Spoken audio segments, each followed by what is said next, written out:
Hey guys, it's Maya, and this is part 7 of Disco Elysium. Okay, did we look at these? This tray is full of dice, colorful polyhedral dice, hundreds of them. The candy dispenser has been repurposed to contain thousands of dice. Okay. What are you doing out there, Ken? Hello. Hello, I'm Nia. A bird-like woman sits on a throne of tools with emerald light shining through her hair. I'm shining a flashlight in her eyes, like a jerk. Did you try knocking on my window? I must have missed you. I've been listening to my Malicious. She taps on her headphones. So what kind of die are you looking for? Could this be the malicious entity? Perhaps it's wise to go along with this masquerade for now. She's got a direct view to the backyard. You should interrogate her about the lynching. Okay, hold on. What do you mean by Milius? You must have me confused with someone else. I haven't knocked on your window. Why are you asking about dice? Number 1. Yes, Amelia is like a call-in station. You need a two-way radio to access one. That's why I have these. She pats the headphones on the table. Mostly, they just teach you to swear in different languages. But some of the stations can be quite interesting. I was so absorbed, I must have missed you knocking. I wasn't. Okay. You must have me confused. I haven't knocked on your window. Then how did you get inside? By the south entrance? You know what? It doesn't even matter. What matters is that you're finally here. Let's talk dice. Did you have something specific in mind? Why do I feel like I should back out of this? Maybe I should change my clothes? Because why does it say, never mind, I'll be back? Ugh, I don't know. Hold on. As you wish. Till next time. What am I... Let's see. Clothes. Reaction speed, -1 encyclopedia.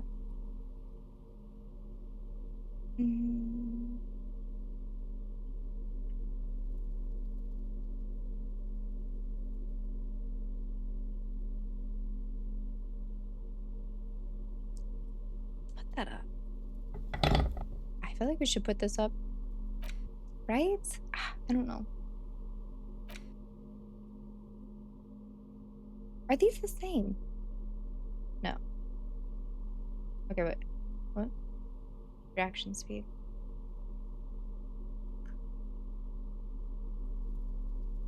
Ugh, I don't know.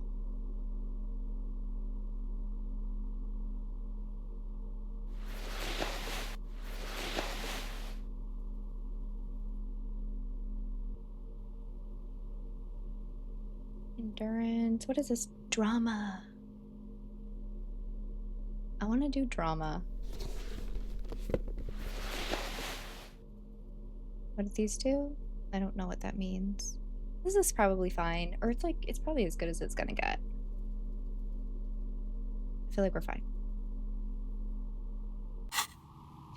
Okay. You're back. Did you decide what kind of die you want? Why are you asking me about dice? I'm a novelty dice maker. Tell me the name of your role-playing system and I'll make the die you need. That's why you're here, yes? Role-playing games? You know the one made by Fortress Accident. Does that count? Sure, I like role-playing games and I need some dice. Maybe I'm not really sure why I'm here, honestly. No, I was looking for something else. Squint your eyes mysteriously. Answers. I'm not interested in buying dice right now. I'm a police officer and I need to ask some questions. I mean, I like number 3, but why not get dice? Yeah. Very good. My rate is 10 real per set. Unless you want something really unusual. Take a look around and see if there's any particular stone you want to use. Walls around her are covered with rows of precious stones and minerals. It almost looks as if the stones and dice are a natural part of the room. growing out of the shells like stalagmites. This person means you, or no one else, absolutely no harm. She will answer freely and honestly. Okay. No falsehoods are present. She's a novelty dice maker and doesn't have anything to hide. Ask what you need. How did you become a dice maker? I'd like to order die from you. Well, I want to look around. Uh, what do you know about the man who was lynched? Let's start slow. How did you become a dice maker? How did I become one? It was a business decision. I was a regular jeweler at first, but that's an unfocused field with too much competition. Some of my friends were role players. They asked me to make some polyhedral dice out of cobalt. That was my first order. I grew it from there. Do you like role-playing games yourself? Not especially. I like working with rare materials and a steady pay. And role players as customers? They're nice people.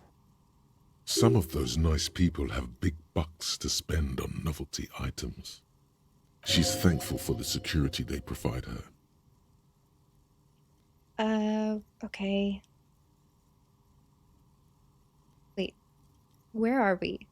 We're inside the chimney of an old central furnace. It's strange, I know. She looks at the ruddy bricks that make up the walls. Even though they've been repainted, there are still signs of coal-black soot here and there. But when I arrived here, all the other rooms were taken, so I had to build myself a makeshift home. Besides, I don't really have to pay any rent here, so that's a plus. Plaisance was right. There's an entity living in the chimney. You should ask her about the curse. Creative.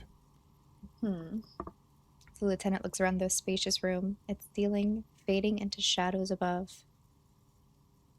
I've heard this place is cursed. Did you know that people call it the doomed commercial area? I've heard the stories, but I don't think those stories are true. Wait, how do you explain what happened to all those companies then? Plaisance is the one who sent me. She's convinced that the place is swarming with malicious energies. Yeah. Plaisance, the bookshop lady? I've heard that her business is doing rather well. Have the energies spared her somehow? She's a wise woman. She has Simone's trinkets protecting her against the curse. Actually, the bookstore isn't doing that well. There are hardly any customers. And she has to exploit her own daughter to keep the company going. The curse is just biding its time before it strikes again. Sooner or later, everyone will fail, even her. I don't know why the bookstore hasn't gone bankrupt yet. That's what I'm here to investigate. No, it's not. Well, I mean, I guess, no, it's not. I want to say this, but is it rude?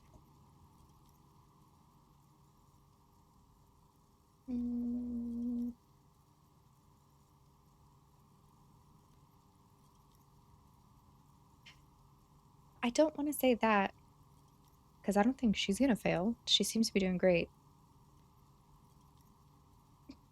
I would not call her a wise woman. I'm gonna go with this one. Oh, yeah, I'm gonna just do it. Oh, right. But it's not just the bookstore that's still up and running. What about the whirling in racks? Some people say it's part of the building complex. What on the Whirling is part of the doomed commercial area? Yes, but it's still a separate building. The malicious energies can't reach there. No, the Whirling isn't doing well either. Its waitress just took off and customers have trouble paying bills. You're the customer, Harry. I'm not saying that. You're right, the Whirling doesn't really look like it's cursed. It doesn't look like it's cursed, in my opinion. But is it part of it? You could say so. Both houses were built at the same time and under the east of the Commerce Central project. I don't think it looks like it's cursed. And then there is me. She sighs, looking at her messy work table. All kinds of tools lie there scattered, from knives to carving files to wire cutters. I've been here for 14 years, selling novelty dice to role-playing enthusiasts. Not exactly a million-real business idea. Yet somehow I've survived despite the talk of malicious energies. Strange, isn't it? Maybe it's just because she's so talented that she's been able to woo the curse. Placement thinks it's because you're the source of it. Oh no, I'm not saying that. It's because you're competent and dedicated to your craft. The curse doesn't affect people like you. The curse will get to you. No. I'll be the first to admit there are many inconsistencies in this so-called curse. Oh, I like 2 and 4. I mean, I honestly think it's because she's dedicated and she just pays attention to what she's doing and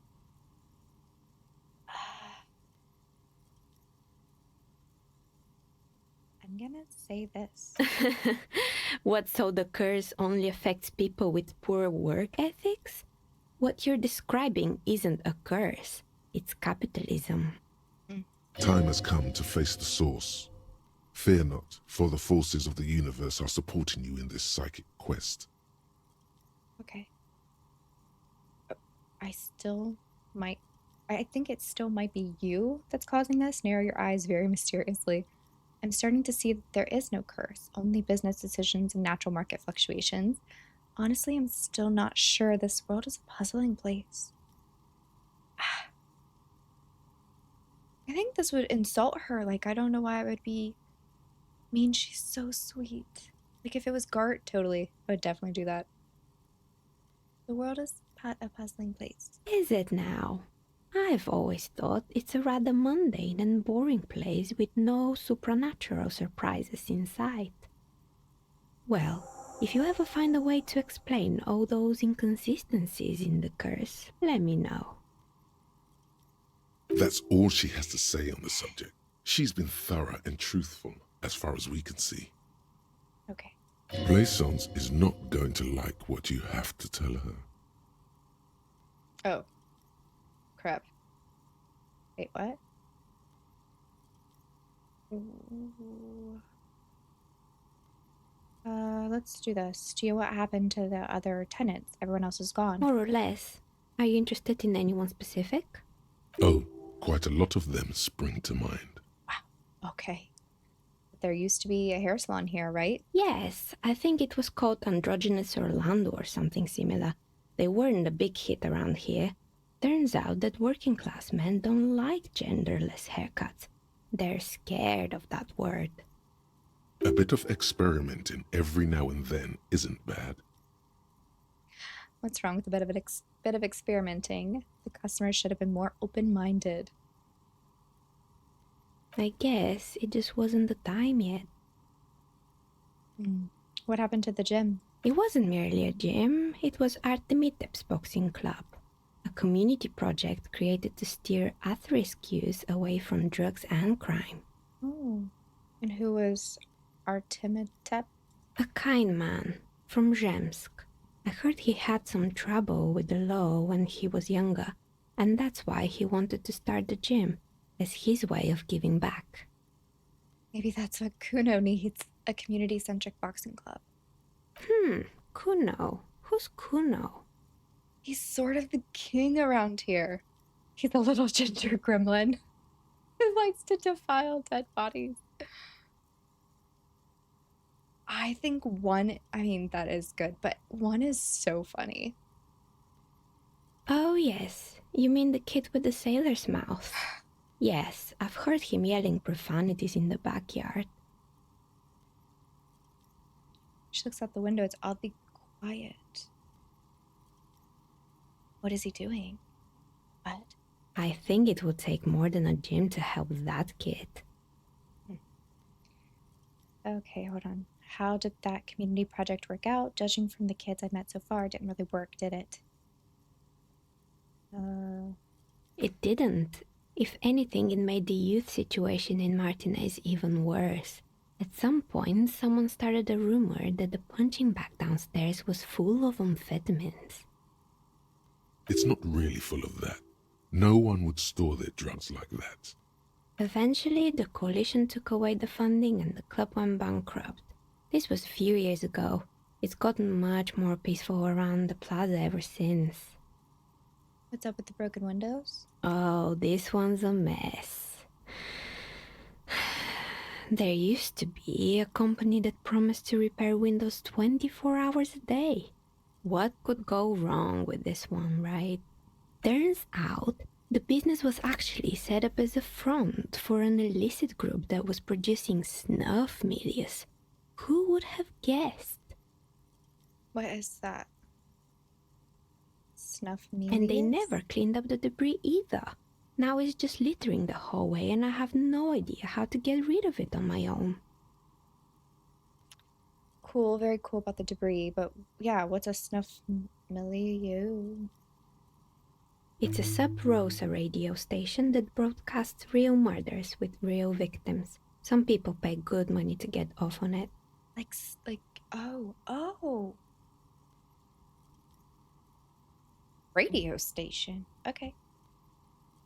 Nothing changes in her tone as she says that, as if it's just another piece of information to lay out for the world. Don't worry, the ICP has a separate division that deals exclusively with unlicensed sub-roses. This isn't our problem. Okay. Good luck with that. It's not easy catching those perpetrators. Did someone here make stuffed animals? I saw mounts lying around. You mean Mr. Fabron, the taxidermist? No, he mostly just did drugs. Anything else? I found creepy mannequins. There used to be a fashion atelier here, but I have forgotten the head designer's name. They were doing well for a couple of years, until the insect rights activists came. What? Insect right activists? What in the name of? The atelier produced a certain collection that used chitin among the materials. Apparently chitin is made in the Occident, where it's extracted from beetle wings. Ew. And you know how all kinds of political movements are big in the Occident. The activists shut down the biggest chitin supplier, which of course caused the price to skyrocket. And, naturally, all the most fashionable tastemakers refused to be seen in chitin from then on. The atelier went bankrupt before they could finish the collection. I'm glad that someone took care of the little guys. I like insects. Oh. But insects don't have any brains or feelings. They don't have brains? Are you sure? They got what they deserved? Oh, okay. I thought he said the insects got what they deserved. Let's go with number one. I like insects. I don't like insects. Well, I like stink bugs and butterflies and moths and caterpillars. And that's probably it. Really? Anyway. She looks at the windowsill where a dead fly is lying on its back, legs curled up in a bow tie. Poor guy. Suddenly, you get a feeling that insects are important to the case somehow. It's hard to say why. What? Really? Okay, what's with the rotor blade and skis? They were made by a company called Slipstream. After they pivoted from making rotor blades to skis, their chief executive took off on a vacation with all their money. Oh, wow. With an impish smile. Honestly, I think it's quite funny. I think he's still sending out holiday transmissions from Tulula or Tiumotiri or Hashtkor or wherever he is. Interesting. What do these transmissions say? The usual, I imagine. That he's been thinking up all kinds of new business plans and can't wait to get started on them just as soon as he returns. Her smile widens before she sees the lieutenant's face behind you. Men like that are a curse. Sure, but Slipstream is history now. All their remaining assets got seized by the bailiffs in 47. I have no idea why those skis and blades are still lying around in the house. Not much use now, I guess. They were just the props. Why return them? I found a strange machine. Fortress Accident, the radio game studio. She closes her eyes as some remnant of a memory lights up her face. She liked them. They were an interesting bunch. We talked about role-playing systems every now and then. Once, I even saw two of them get into fisticuffs over Wirral. They certainly took their work very seriously, even if they seemed to be chronically liberal with their schedules. What do you mean liberal? What happened? The usual. They ran out of money and couldn't get the project done on time. What went wrong? Well, I did hear them talking at times. She looks at the hallway as if she can still hear them chit-chat behind the curtains on a cigarette break. They seemed to believe they were historical individuals on some grand quest. She sounds almost mocking when she says that.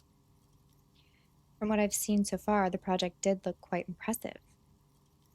Yes, but when the money started to run out, they just began to complain a lot about capitalism. You know, how the markets are rigged to keep out new businesses and so on. In the end, they just didn't get it done. They didn't have enough willpower to produce something truly historic and to show up to work on time. Well, showing up to work on time is incredibly hard. That's too bad. I would have supported them. The project looked great. You're right, they should have just tried harder. They had everything needed to succeed. Well, they needed money to succeed. Not the wisest decision. You would have lost all your savings. She tosses a pair of dice on the table. One of them stops near the edge of the metallic disc. The dice is black and filled with little silvery flakes, like snowfall. Anything else? There was a terrifying taxidermied bear in the cellar. Oh boy, the fabled Revachol ICT. You're in for a treat here. She smiles and leans closer, hands on her knees, like a stand-up comedian ready to tell a story. The place was owned by two guys who had some rather innovative ideas about marketing. The bear was one of them. Now ask me about their other ideas. Indeed, what were the other ideas? All right, what about the other ideas? There was really just one, and it involved picking out the prettiest girls in the neighborhood and paying them 20 cents per hour to man the booth. And by man the booth, I mean slump behind the counter with a face that could maim you if you ever dared to disturb their bored magazine browsing. She leans back, disapproving. Sounds like she really didn't like those girls. Fritta does the same thing. I know a girl just like that. She works in Frit as a cashier, and she's not particularly friendly. Employing silky teenage girls is a widespread practice, yes. Unfortunately, they always come in packs. I'm talking about acne-ridden girlfriends and gorilla-like boyfriends loitering near the shop. At least that's what happened with Ravachol ICT. And they already had the bear. She closed her eyes as if remembering something painful. What about the bear? The bear. Pressing thumbs into her temples like trying to suppress a headache. It didn't work out? Of course not. The bear was terrifying. No one wants ice cream guarded by a hostile apex predator. To make matters worse, the fridge didn't work too well either, and half the ice cream came out malformed and partially melted. Eventually, Ravachol ICT lost the price war to its rival, Glace 5000. Glace 5000 sold caramel sundaes for only 5 cents apiece, out of regular fridges. Nod solemnly. It's the market doing its job. I'm sure the bear was doing its best.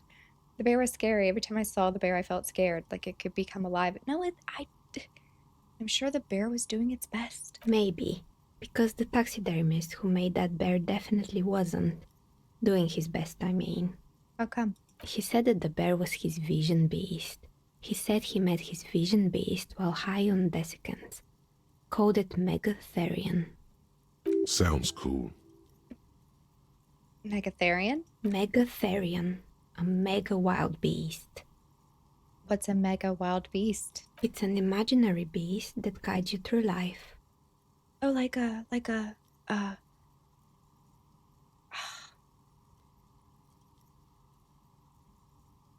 don't remember what it's called. By telling you to do more drugs, mostly. So not like that. The horrific necktie tightens around your neck, strangely excited. But it doesn't feel particularly fun this time around. I don't do drugs. I do drugs. I've got a vision beast myself. I don't have a comment on drugs. Grab your necktie and mumble, "Not now, you beast." What? Oh, God. Do you ever feel like your vision beast is trying to blackmail the fun out of you? Nothing, cough and let it go the tie. No. I'm gonna keep this going. No, officer. I don't have a vision beast. Lucky you. Normal people don't have vision beasts. Only drug-addled madmen like the taxidermists do. Sober. This is a hypothetical question. Of course they don't. I'm a normal person and I don't have a vision beast. What about horrific neckties? Do normal people have horrific neckties? Neckties? I guess they do sometimes, officer. But I don't understand how it's relevant to our discussion. Right. Anyway, now you know the story of the fallen ice cream empire. She seems almost sad, finishing the story. Some dust beams swirl in the afternoon air. Her eyes follow it idly. Anything else? Another failed business, perhaps? I've been here for a long time. I found the building's intercom, but it's not working. Oh, right. I hope you didn't try to ring me. She rubs her forehead. Her scarf has left a faint line in her dusky skin. I think none of those doorbells work, including mine. I'm still in the middle of connecting the wires. Sorry about the confusion. The doorbell with the empty name card must belong to her then. Okay. So you're telling me that the doorbell with the empty name card is yours? That's right. I haven't even written my name there. As I said, it's quite useless right now. It doesn't work yet. Okay. I was wondering about the whirling rags. Is it part of the same building complex? Didn't we just talk about that? And like, she said kind of, but no? I mean, I'll ask. You could say so. Both houses were built at the same time and under the East Delta Commerce Center project. That explains why you can call the whirling from the intercom, albeit I doubt that anyone responds. If the whirling is part of the same building, then it's part of the doomed commercial area. The darkness of this place is there, too. I saw a name, East Delta Pinball, on the doorbell. Right. It used to be a gaming arcade. This is an ancient failure, before my time. I'm not surprised, however. My advice, don't base your business on a fad. Hypnotism, fluorography, trick-track, especially pinball. Agreed. Pinball is the worst. Oh, geez, Kim. His disdain for pinball could not be clearer. Why? A strange thing happened when I tried calling a company named Slipstream SCA. Someone answered. It can't be true. They don't work here anymore. They've been gone for years. Oh, so it was I talked to a ghost. I talked to a ghost. Are you sure it was Slipstream SCA? Was it a woman? Yeah. Maybe it was Plaisance from the bookstore. No. I know her and would have recognized her voice. She said she was from Tricentennial Electric. Tricentennial Electrics? There's a moment before she recognizes me. It used to be a major electric company 100 years ago. Are you sure it wasn't just some kids playing a prank on you? Oh, that's so creepy and cool. No, it was something else. It was eerie. Kim heard it, didn't he? Wasn't he? He was there. It was too real to be just a prank. Either we're dealing with a professional actress, or... You're right, I probably just got made fun of. No, it was something else. Something eerie. Narrow your eyes. Pranks can be eerie. Oh, the kids these days. We were just one of them, and now they're terrorizing us. No solidarity. You have a few more questions? Sure, I'm listening. I have more questions about the intercom? I'm pretty sure it still doesn't work, but sure. What do you want to know? I don't. Sure, I'm listening. I had other questions. Good. I hope it clarified things a bit. What else? Let's go ahead and ask about the man. Nothing really. I didn't know him. The lieutenant looks at his notebook, then the woman under the large window. Your window looks directly onto the courtyard. You're saying you didn't see or hear anything unusual last Sunday evening? I'm sorry, Detective, but as you know, I usually have my headphones on when I'm working. It shuts out most of the daily ruckus behind my window. What do you mean by the daily ruckus? Well, there's always something going on in the Whirling's backyard. She stops to try to come up with an example. During daytime, there are usually those kids. And lately, I've been seeing a lot of drunk workers hanging about. Must be because of the strike. She's heard of the murder, but did not see it, sire. She's not sorry to disappoint you. Informing on someone in a murder investigation would intrude upon her focused existence. Okay. But I never saw anyone during that fateful Sunday night, I'm afraid. And you never took your eyes off the work to look out the window. She just said that. I don't feel the need to... Okay. I might have, but in this case, all I would have seen is my own reflection staring back from the darkness.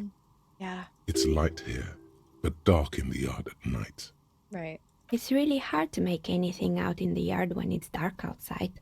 Besides, I rarely get up to look out the window when I'm in the zone.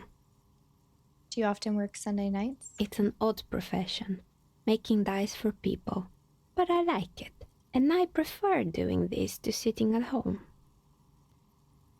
Thank you for your answers. She nods. Anything else, officer? Why is this lit up again? I'm listening. There's nothing there. I don't Good. know. I hope it clarified things a bit. What else? I'm not gonna pass this. It's white. Let's just... You feel nothing.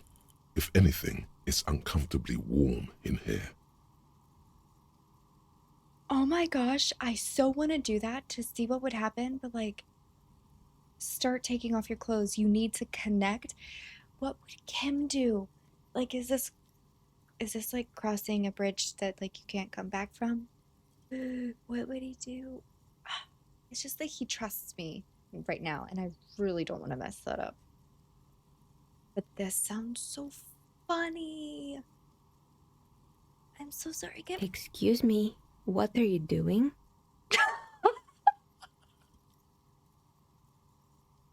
Officer!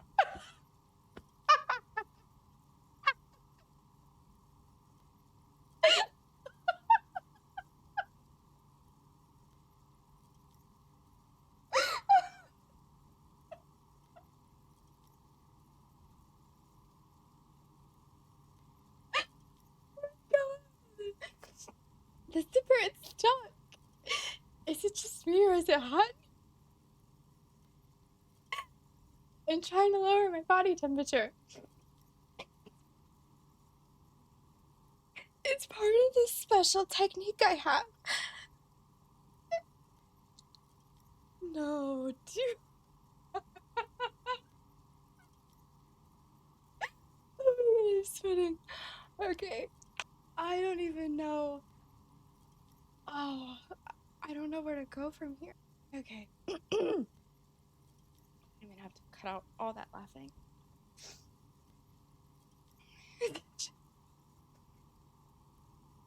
Is it just me, or is it hot in here? No, I don't feel hot. We're in a derelict smokestack. If anything, then it's cold here. The zipper, it's stuck. Oh no, not the zipper. Oh my God, no. She rolls over to the other end of her table with her chair, looking for something to grab from the toolbox. I'm...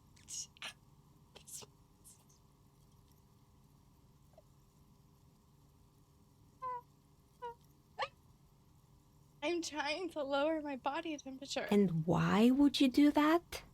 It's part of this special technique I have. And what technique is that? She squints at you, a little astonished at what she's hearing. You still haven't got your zipper open. Okay, hear me out. Sometimes I get these... No, that sounds so pervy. I don't want... No, oh my God. Okay, hear me out. sometimes I get these feelings. Miss, I apologize for my colleague's behavior. He is still recovering from an unusual medical episode. Right. Exactly. Officer, this isn't how mature adults deal with their feelings. Now you feel something. No! The cold damp of shame washing over you. No, not like that. It's like I can feel the wind, or I don't know, the air pressure, and then the air tells me things. The air pressure told you to take your pants off in my studio? Yes. This is not going very well, is it? Word-wise. No, I'm not explaining this very well. Can you please employ this special technique somewhere else? I work here and my work requires concentration. Half-naked people don't help with that. Right. Okay. I'm gonna look at your dice now. I'm so sorry.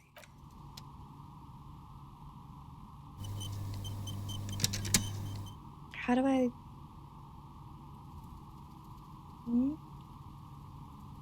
I guess it wasn't literal. Like, you can't literally look at the dice? Is that right?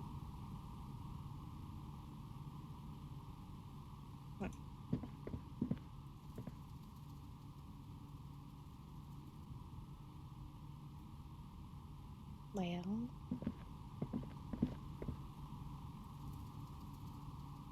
Okay. Oh, it's you again. Are you looking for a die? Yes. Of course. Tell me what you have in mind. Do you know the Rural Untethered setting? I want a die for that. Do you have any cursed dice? Tell me about your most extraordinary die. I'm sorry, I don't actually know what die I want. Just a normal die for me, please. Very regular. Looking for something to help with my work.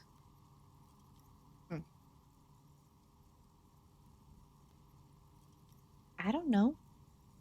What would help with... I think I have just the right one for you.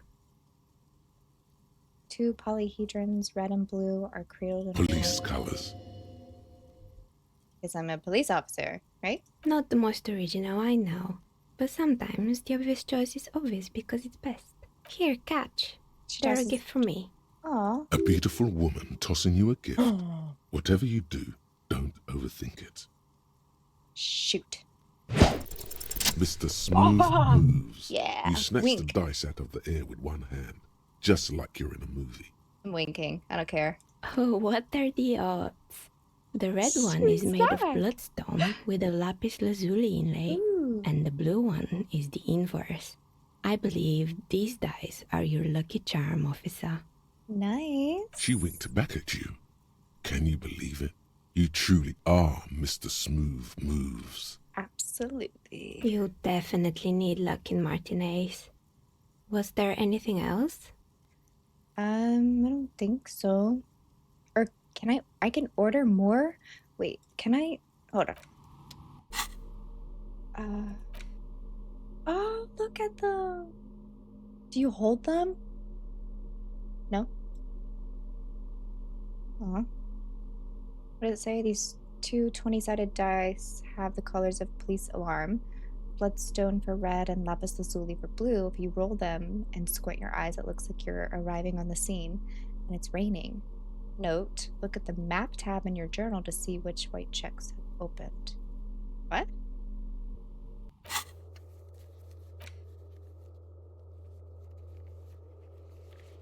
Cargo container door. What was that? So it opened all of these or something? Ooh, wait, quit. What? Let me go down.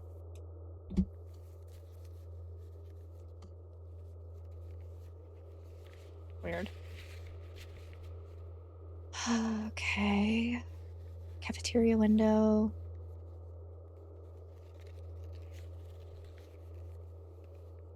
Okay, I don't know. Can I buy more or Oh, is it... it's you again. Are you looking for a die? Yes. Of course. Tell me what you have in mind. I don't have to give up the ones I have, right? Like I can just buy more? What is your most extraordinary? A star that fell from the firmament? Those cost more than 7 real. Are you sure? Yes, I'm a star myself, a superstar. And superstars don't care about money. How much money? How much money do I have? I think I'm good. Yes, you definitely have the proper attitude.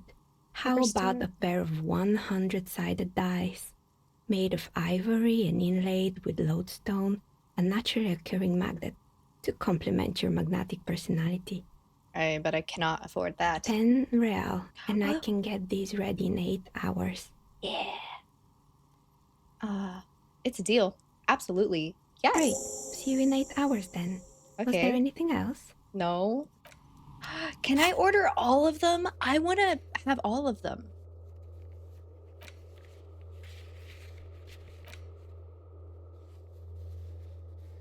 Didn't I already get the book of... Ooh, yeah, she's gonna yell at me. I forgot that I have to go back and talk to her.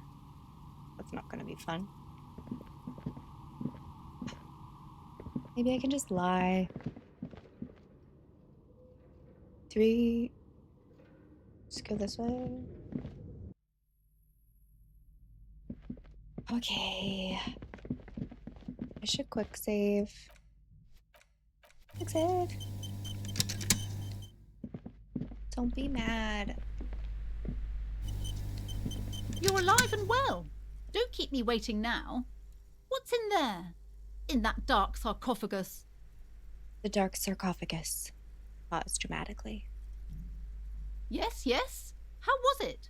Tell her how ghastly it was. You know it's what she wants to hear. Okay. It was a charnel house of failed business enterprises, leeching life energy from this bookstore. Honestly, a dump. Nothing to see there, just heaps of garbage. Someone should let the sunshine in. I'm in no position to give out personal opinions. That is true, but let's go with the dramatic one. I knew it. Oh, such horrors that have been thrust upon us. But what else did you find? Did anything survive? No, of course not. Have you located the entity? I talked to the entity you told me about. Her name is Niha? I don't remember now. And she's a novelty dice maker. A novelty dice maker? Well, spit it out. Why does she need the dice? For some kind of sorcery? Sometimes they use the ankle bones of sheep. What? She's not a sorceress or some malicious entity. She's a businesswoman like you. No, ma'am, I have felt her aura. She is not the one to blame for this curse. Yeah, let's do that. I don't understand. If it's not her, then where is the source of the doom? How did she explain the curse? The narrative she's built herself, it does need tearing down. Does it, though? Like, just let her live in her delusional world. Just don't say you don't have any answer yet. The uncertainty is killing her. Okay. To hell with it. Perchance you ought to just lie, sire. Right? I'm thinking, sometimes. You've come this far. You know how to end it. Do I? There is an entity behind the entity. Okay, let me think here. She says there is no curse because there are too many inconsistencies. I'm not going to say that. This is the lie. The source is in the taxidermist shop. He became involved in arts darker than taxidermy and brought the void spirits down upon this place. Honestly, I don't have any answers yet. No. There's another entity, more malignant, pulling the strings in Martinez. Perhaps in my travels I will cross paths with it. Okay, let me think. Do I want to go Inland Empire or drama? I mean, that one's funny. And I think it kind of like ties it up neatly and she has something to blame. But this one sounds so cool and I kind of want to pick it. Yeah. A third order presence, yes. A great dark relief washes over her. Okay. I've heard of these triactors. In certain occult literature, that's too dark to dwell on for too long, and definitely not in public. Ah, yes. I understand everything, sir.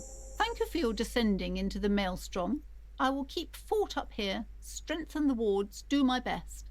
And if you happen upon the third entity in your travels, may the Lord be with you. She performs an X-shaped cross on her chest. Well, this has been absolutely educational. If we happen on the third presence in our travels, we will certainly come back to tell you. Yes. Yes, the venture continues. In other waters, darker waters. Right. Should we get out of here? Before the... Oh, sorry. Didn't mean to cut you off. Okay. Zoom out.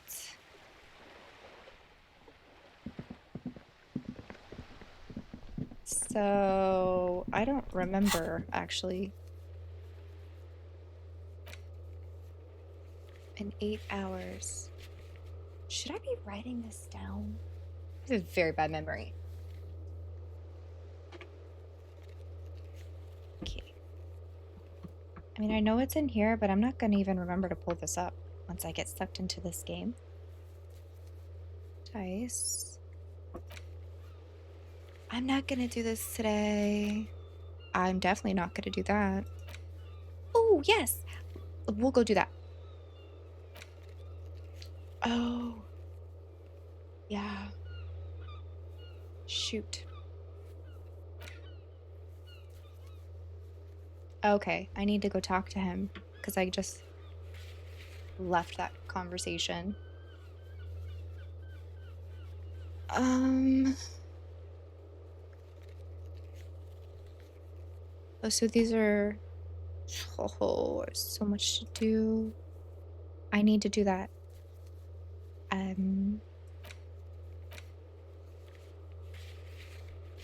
Uh-huh. Yeah, I'm doing that as soon as Kim goes to bed. I'm not doing that.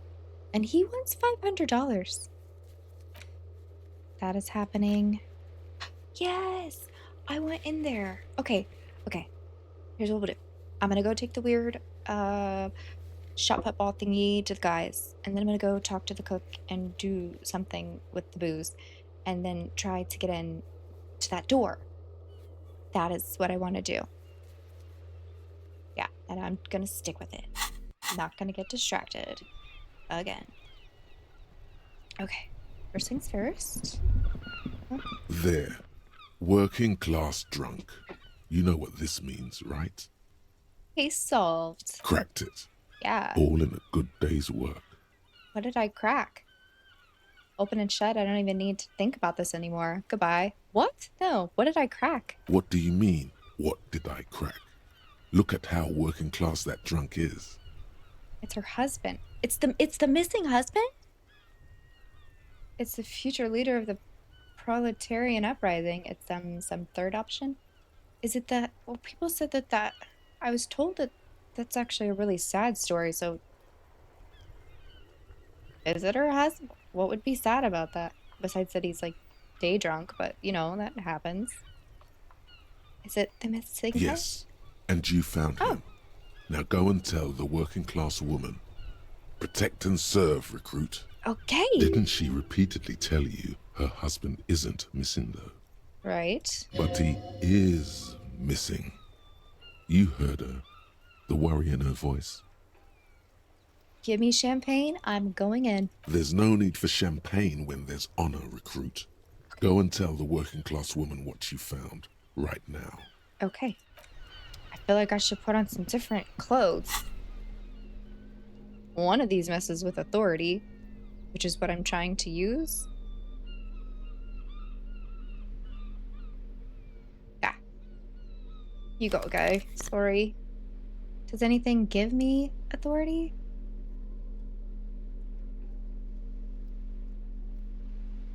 I don't think so. Okay. How is that a sad story?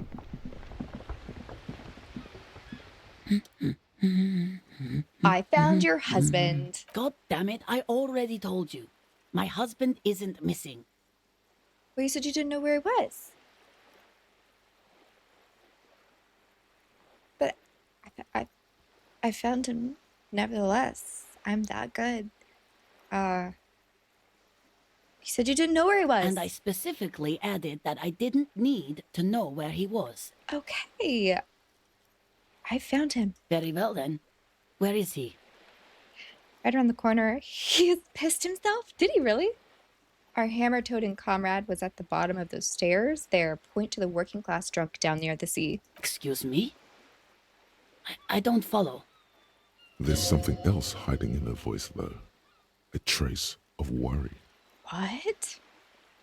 I found a working-class drunk, and I thought he might be yours. Right, 'cause working class women come with alcoholic husbands. You know what? No, I'm sorry. Remember, about that what. Never ever say what. Okay. I'm sorry. You were right. I do have an alcoholic husband. Although not that one. Ha! Blam! Knew it. Oh, shoot. So is he missing as well? You told me your husband's all right. Oh. I did, and he is. Okay. He's also an alcoholic. So is he missing as well? No, he's not. Or maybe he is, I don't know. He's probably in the park or in Shamrock somewhere, drinking with his friends. Oh, I'm sorry. I haven't seen him for... Well, to hell with him. She's completely forgotten about her books, staring blank into the distance instead. I have ruined this woman's day. There.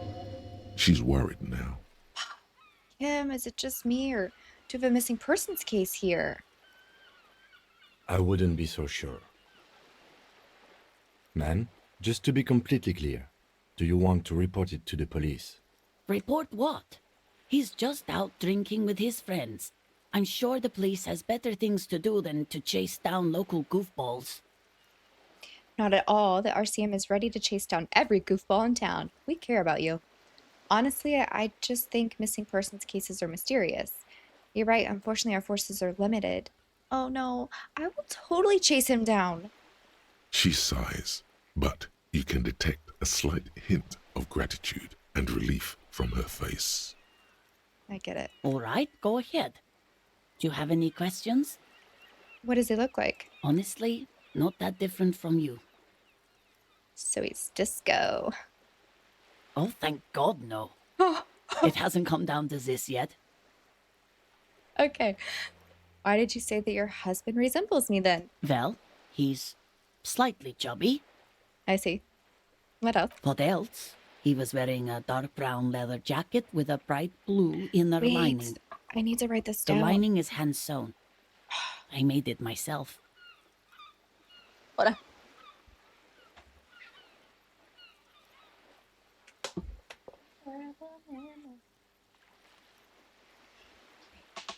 Okay.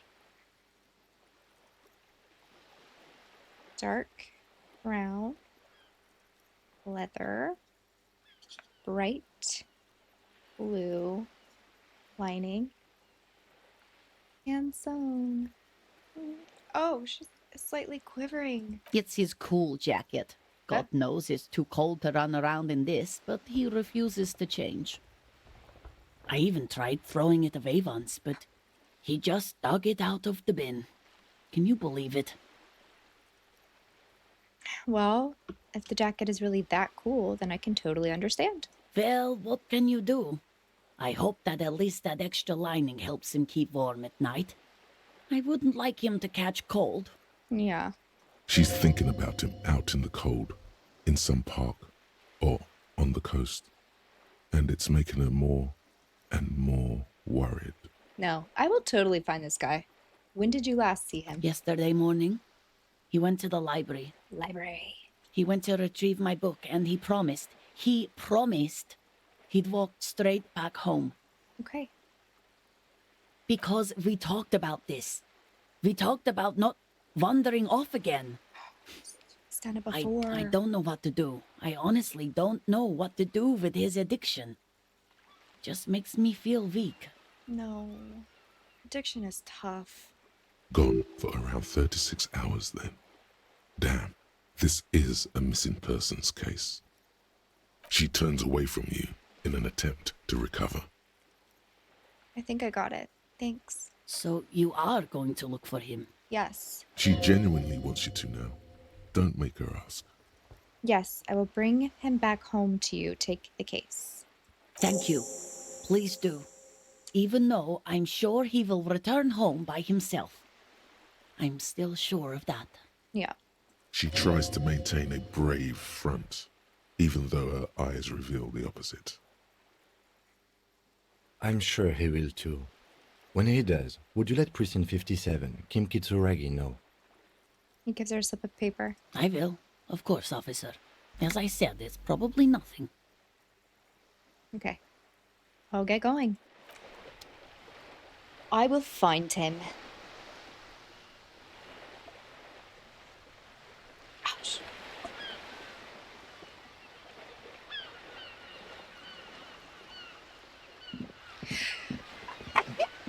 Ugh. Okay. I have a ball, guys. We are still waiting for a replacement for the bull you sent sinking. Oh, is there anything you can tell me about this rifle? It's a Bell McGrave. 4.46 caliber. Breech loading. Revachol made. Good weapon. Accurate and reliable. This one's inoperable. The bolt spring is missing and the mechanism is jammed shut. Still a beauty. Where did you find her? In the basement there, point at the bookshop. Sorry, I can't divulge that information. What do you mean, find? This is my rifle. I always have it with me. I'm not lying to him. I'm not surprised. There are probably lots of forgotten wartime weapons lying around here. Back in the day, everyone had something stashed away. As for the rifle, I don't know what else to tell you. These BM-446s are an antique. No one uses them anymore. The ammunition is impossible to find. Okay. I found you guys a new ball. What is this? Are you mocking us? This isn't for pétanque. Now, no need to get angry again, René. I'm sure the officer tried his best. It's not like there's a bull kiosk here in Martinez. Exactly, and I really did try. Trying is worth as much as is accomplished. In this case, almost nothing. Should have lied to you. Fine. You tried to right a wrong. It's still a gram better than actual nothing.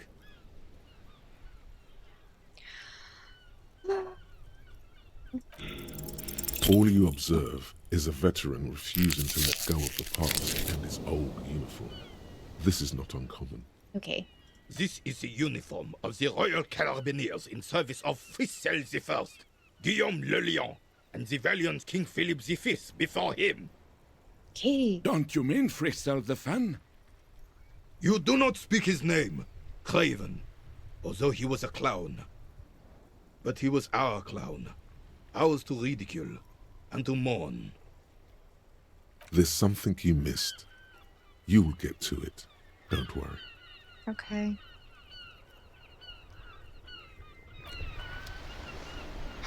What is my...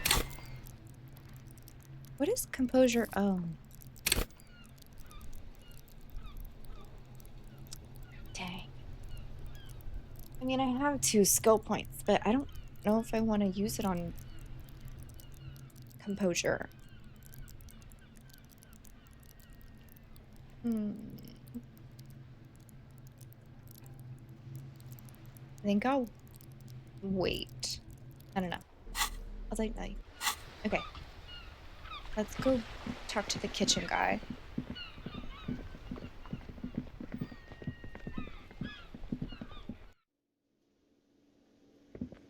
Still need to talk to those guys.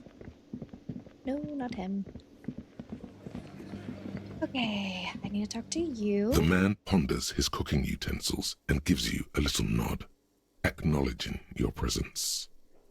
So I have to do the borscht. The man says a couple of sentences in that strange language of his and then seems to wait, for you to speak.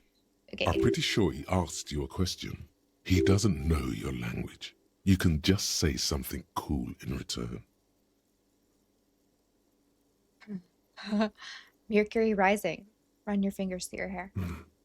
Boss need more vodka? Oh, Okay, so it's vodka that keeps the men happy and in good spirits. we know this. Clever. Vodka Borscht! I love it, Bratan! Turn it the fuck up and then ask for some yourself! Turning it up seems like a dangerous idea, honestly. The place is a powder keg. Okay. If I turn it off, that seems like a dangerous idea to me.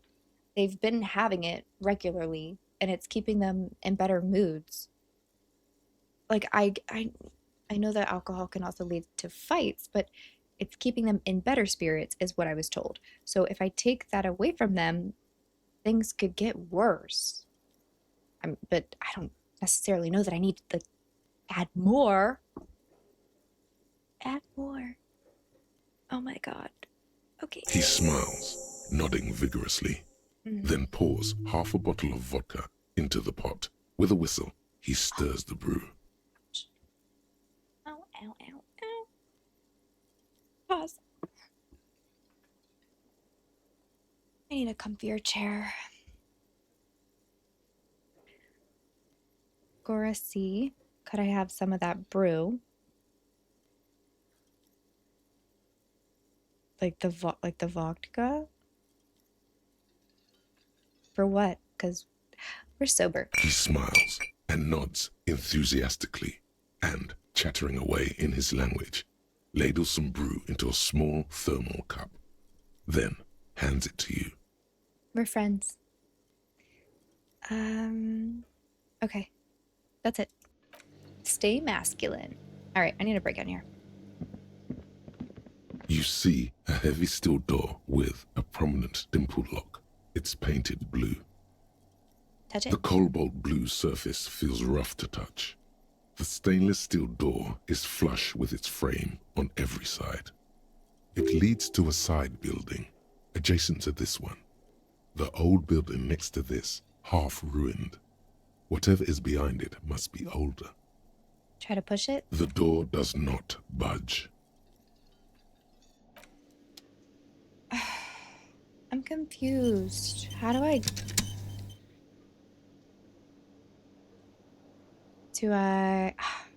How do I get in the door?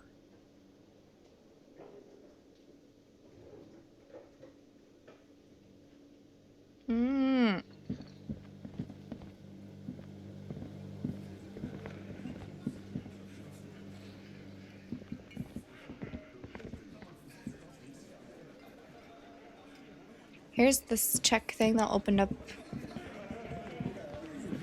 Behind the dockworkers, a ceiling height window.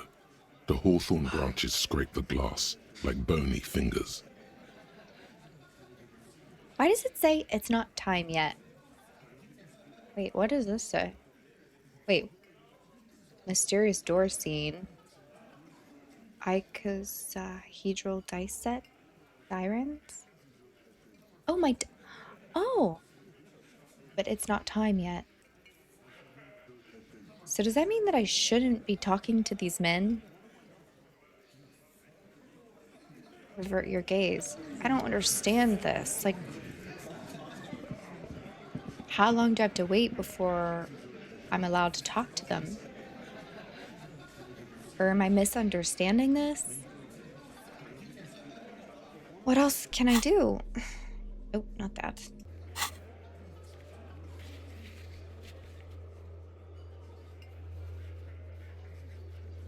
I can't get in there because I don't know how.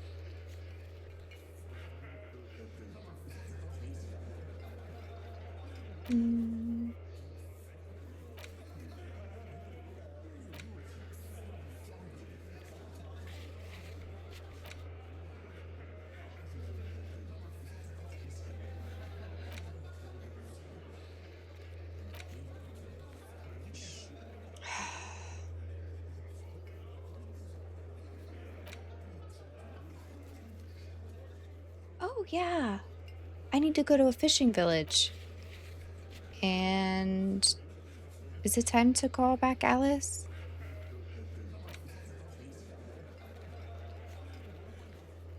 Okay. Okay. I'll go try to talk to Alice.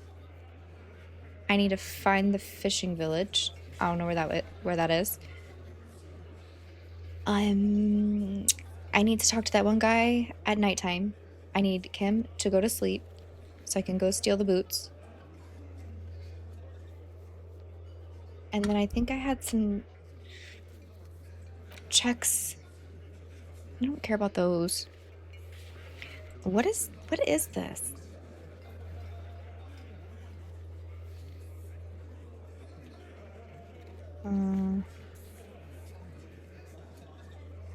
Supposed to read a book. Why do you scroll so weird? Let me up. I need to try to do empathy again. Ugh. Mirror.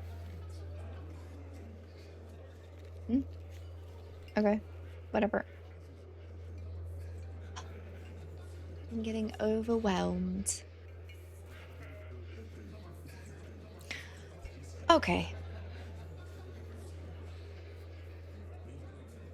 I think I'm gonna do all of these in order really fast to get them off my list of things that I need to do because I'm getting freaking confused and don't do that. Like just a bit overwhelmed. It kind of feels like I don't have anything that I can necessarily do today until nighttime. When I'm supposed to go to that guy's apartment. Kim tries not to look at your broken down bathroom door. Kim also tries not to look at the pile of taped viscera on the carpet, Shouldn't have brought him or in the here. weird suitcase on the hat rack, or the potted plant dying in the corner. But it's all just too morbid to ignore. Sorry. The man is finding it hard not to trip on the tape, and not to send any of the bottles rolling across the floor. I picked up most of them to sell. Where unidentifiable sludge makes it hard for him to breathe. Smells of vomit in here. Shut up. You're looking at the destruction? Sorry for this. I did it my way. This is where the magic happens. Oh, I did it my way. I can see that. He takes a step towards the door. It looks like he'd like to leave now. Right. 1 second, I have to do a weird thing with my mirror. A mirror hangs on the bathroom wall. In it, your face, adorned with the expression. Oh, shoot. I'm supposed to be holding my chain cutters for some reason. Why?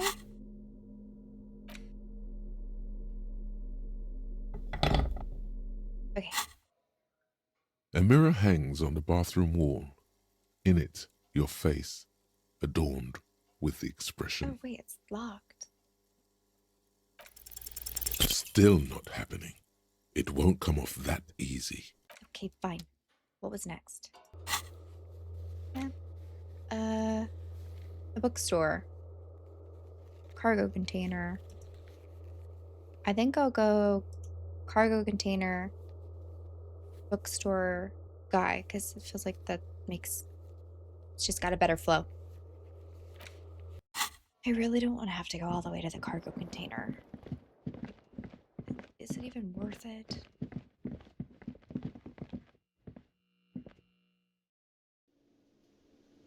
Okay. Whatever. So weird. Okay. Okay. You're back before the cargo container. Its drawer has not lessened since you were last here. If anything, it seems to have grown slightly. Okay. And, as it's always been, it's impossible to open a container with rhetoric. Maybe you're losing your mind. Probably. Okay, what was next? Oh, it was the bookstore. Leave. Was it upstairs?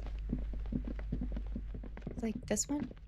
This bookstore is not strictly about crime, romance, and biographies of famous people.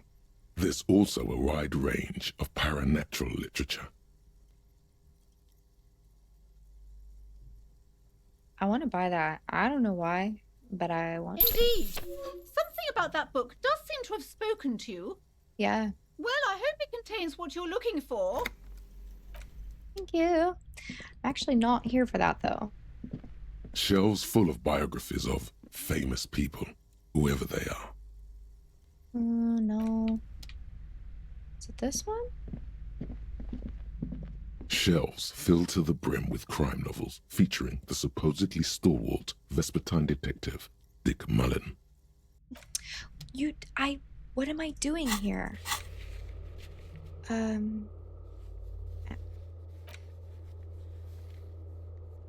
Okay.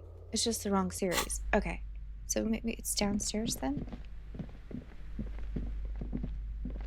The display rack is brimming with worn paperbacks Yes. featuring an extremely muscular wait. sword with.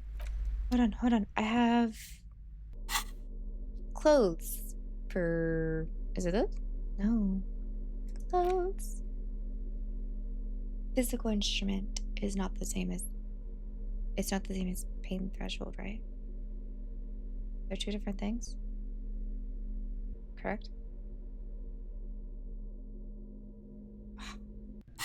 Correct or incorrect? Yeah, they're different. Yeah. The display rack is brimming with worn paperbacks featuring an extremely muscular, sword-wielding barbarian on the cover. Okay. Nearly all the titles contain the word Hyundai somewhere. A twinge at the back of your head makes you flinch. Your eye starts twitching. What is it? Your hand reaches toward a book with glossy cover art of the very muscular man from Hyundai in chains, kneeling in front of a staircase leading to a throne. A woman sits on the throne, leering at the man. She's laughing at him, belittling him. Oh.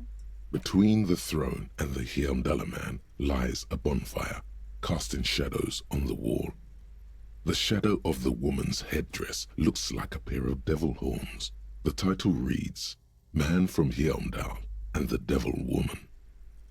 Aren't all women devil women? Interesting. The display rack before you is burdened under piles of Man from Hyundai novels.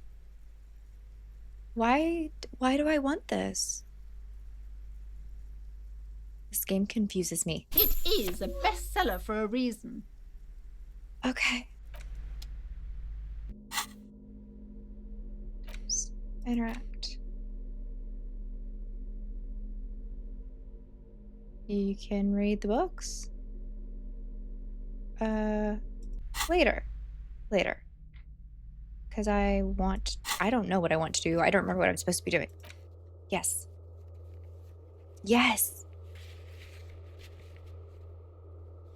Well, she said a library, so I need to find the library. I need to find the fish village. 8 hours. Okay. I don't want to read that right now. Yeah, I need to find the crypto guy. I don't know where he is either. I think that's locked, right? Hold on.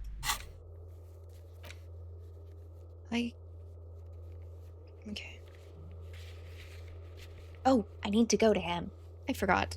Okay, yes, that's what it's. Let's go to the freaking teddy bear. What time is it?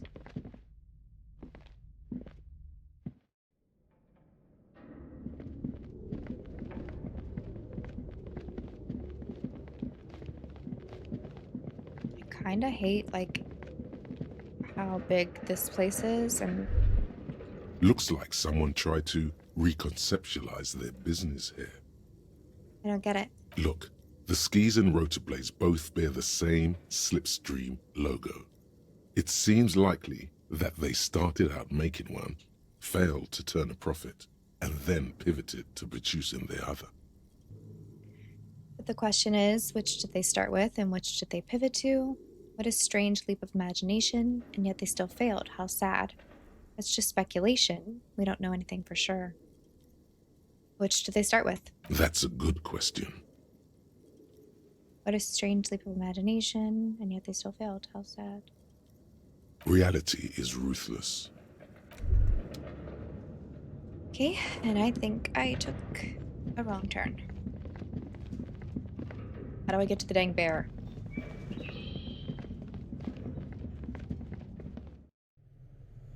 Oh. Hey, little buddy. The bear's eyes are still glowing red. Okay. It's guarding over the freezing corpse hidden inside its belly. This is the one that they want me to do, right? Yeah. You touch the dead man's body. His skin is cold, light blue and silvery in the light of the fridge. You still have no idea where to begin, or what to even do with him. It'll come to you sooner or later. At least What? he's safe here until then. So I need perception?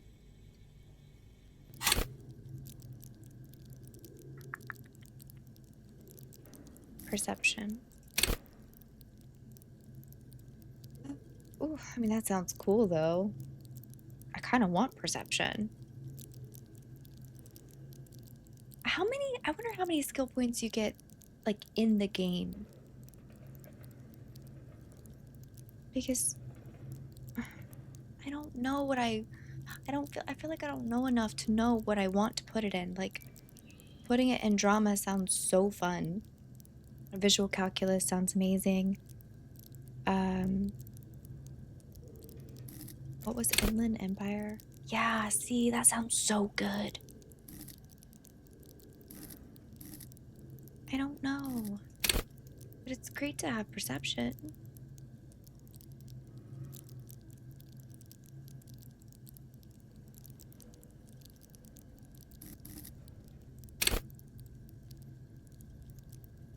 Wants you to open the world with eyes and ears and nose working at full capacity. Enables you to take in what others didn't notice. The little wad of bills hid away in the sugar bowl. The odor of a perp hiding beneath the floorboards. The gulp of a suspect. This sounds so cool.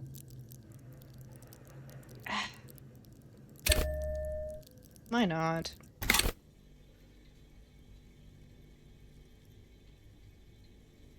Is there anything? I don't think I have. Hold on. Clothes. Perception.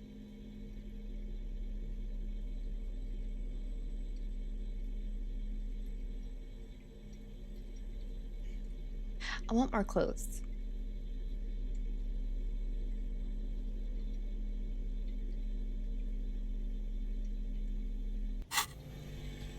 The bear's eyes are still glowing red. It's guarding over the freezing corpse. Your arms reach out and your eyes close, as if by their own volition. It's dark all around. You feel cold, slippery flesh, first with your fingertips, then under the palm of your hand. You just, okay. What is this?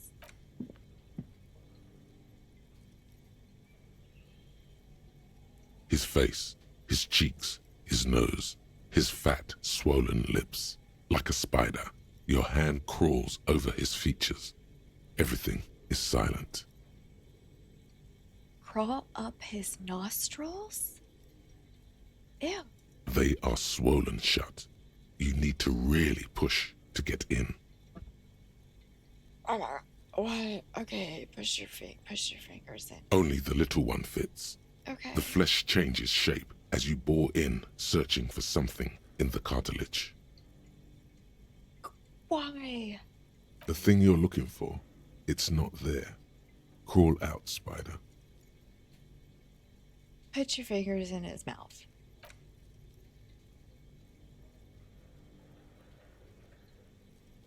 The oral cavity is cold and moist. A ball-like tongue attaches itself to the base of the mouth, lolling around like a scallop.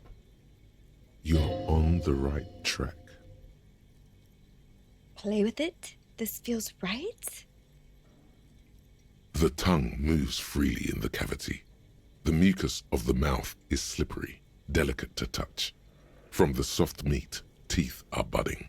Hard pearls of bone in the gums and in the back of the mouth.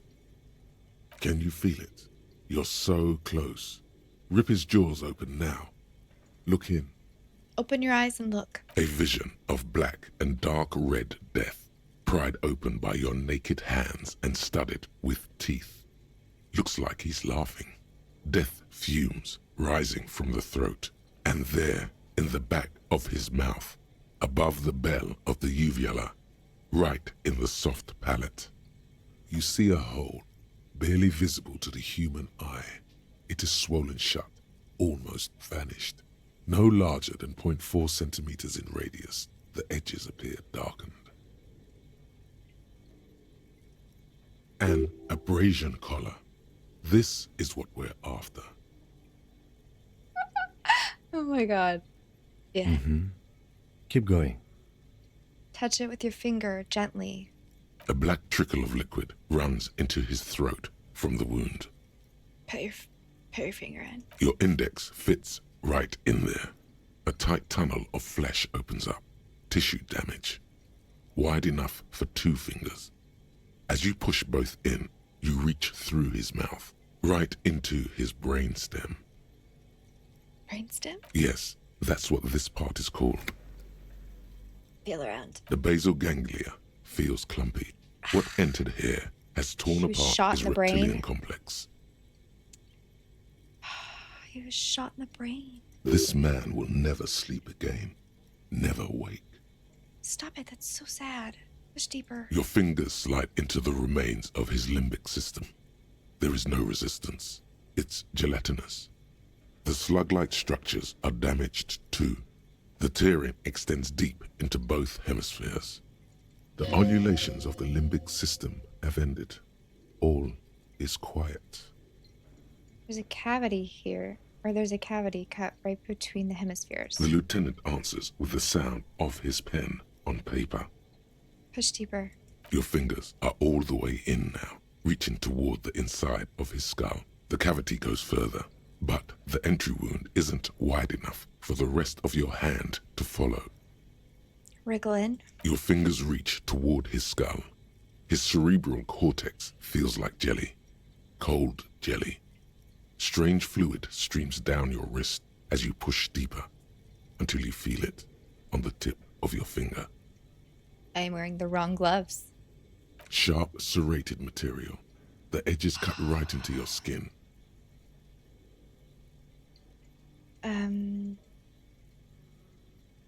Inspect the skull first. I feel a solid object right under the skull. Can you get to it? Inspect first. There's a tiny crack, a protrusion in the cranium, right in the back of his head. Your finger must be pointing straight at it, from the inside. The object that is in there stops just short of the skull, in the encephalus, knocking this tiny fracture into the cranium. We have the makings of a very small exit wound here.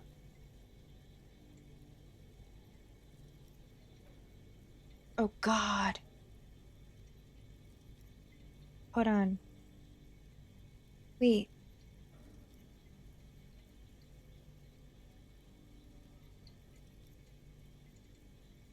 If you pull your hand out and say, no, this is too much, can you come back with different clothes? Because I swear I have one that's interfacing. But I don't know what it is. Let me see if I can. Wait, detective. Out comes his small folding knife. The lieutenant moves its blade across the man's skull, searching for the exit wound. There. Nod toward the protrusion. Mm-hmm. Withdraw your hand 4 centimeters, please. Pull your fingers back and nod. With a crack, he punches the knife in the skull. Then, one more time, and one more, until the bone comes loose, like eggshell. Inside, you feel the jelly move from his poking. The object is still under your finger. Can you push it out? Push. A small flower of metal blossoms from the man's head, followed by your finger. A bullet. A non-calibre. Rifled. You may remove your hand from the Rifle? victim's head now, officer. Well done. Thank you. Here's your prize. Thank you. He drops the bullet in an evidence bag and puts it in your hand. Your other hand, the one not covered in blood and cerebral cortex. We need to add an item to the injury list. Injury number 4. Oval entry wound with an abrasion color. Soft palate, back of mouth. So they shot him in the mouth? High velocity. Temporary cavity in brain tissue.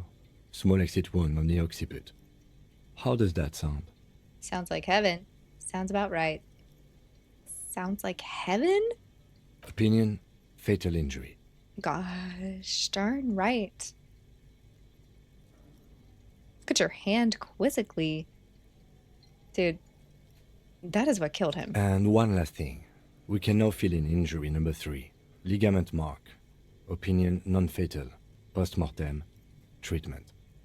He's proposing the bullet was the real cause of death, and the hanging an attempt to conceal this fact. The ligament mark, the fractured hyoid bone, it was all treatment. Yes, and the belt around his neck. The hanging. Even dragging him to the yard. All of it was done after this man was already dead. Dead. Dabba doop doop. Dead. Agreed. I have had my doubts since you showed me the tracks. Why did they carry him over? Why not march him, I thought. There was no satisfying explanation. There have been other signs too. Small things. We were right not to assign hanging as cause of death, as the perpetrators expected we would. No such luck for them. We didn't fall for it, he thinks. There's pride in there. Who would do this? That's for us to find out. But this, it will make finding them just a little easier. Why would anyone do this? To hide something. The real killer, the real motivation, what really happened here.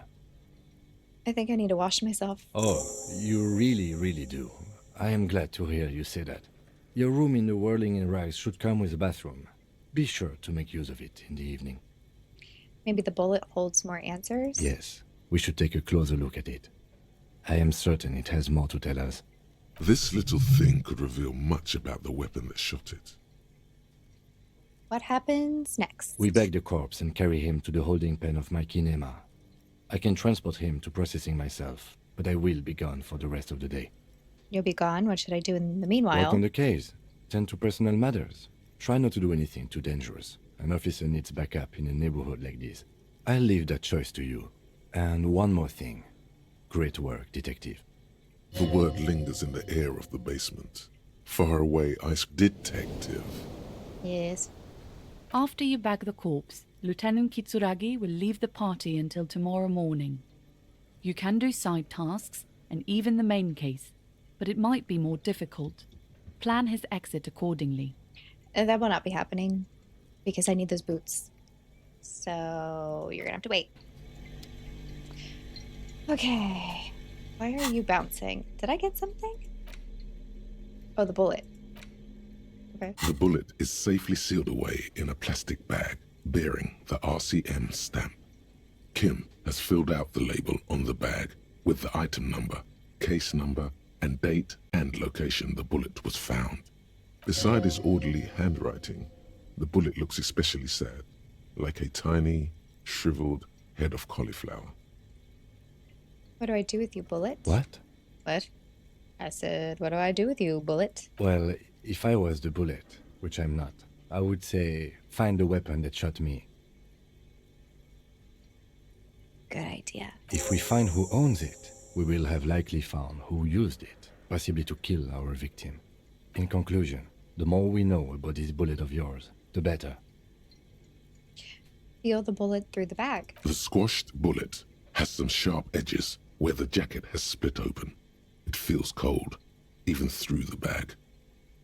Inspect closer. The jacket of the bullet is made of a yellowish metal. It has blossomed out to reveal a dark grey core.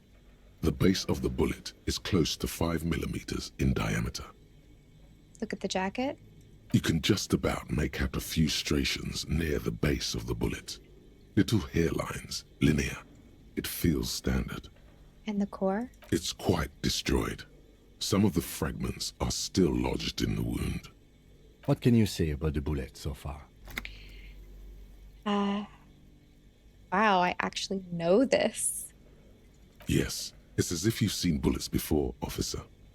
It's a jacketed bullet, close to 5 millimeters in diameter. A jacketed bullet. Okay. It would have been shot from a military-grade breech-loading rifle, not from a muzzleloader like those typically found on the streets of Martinez. Even the RCM uses ordinary unjacketed conical bullets. This is strange. Very strange.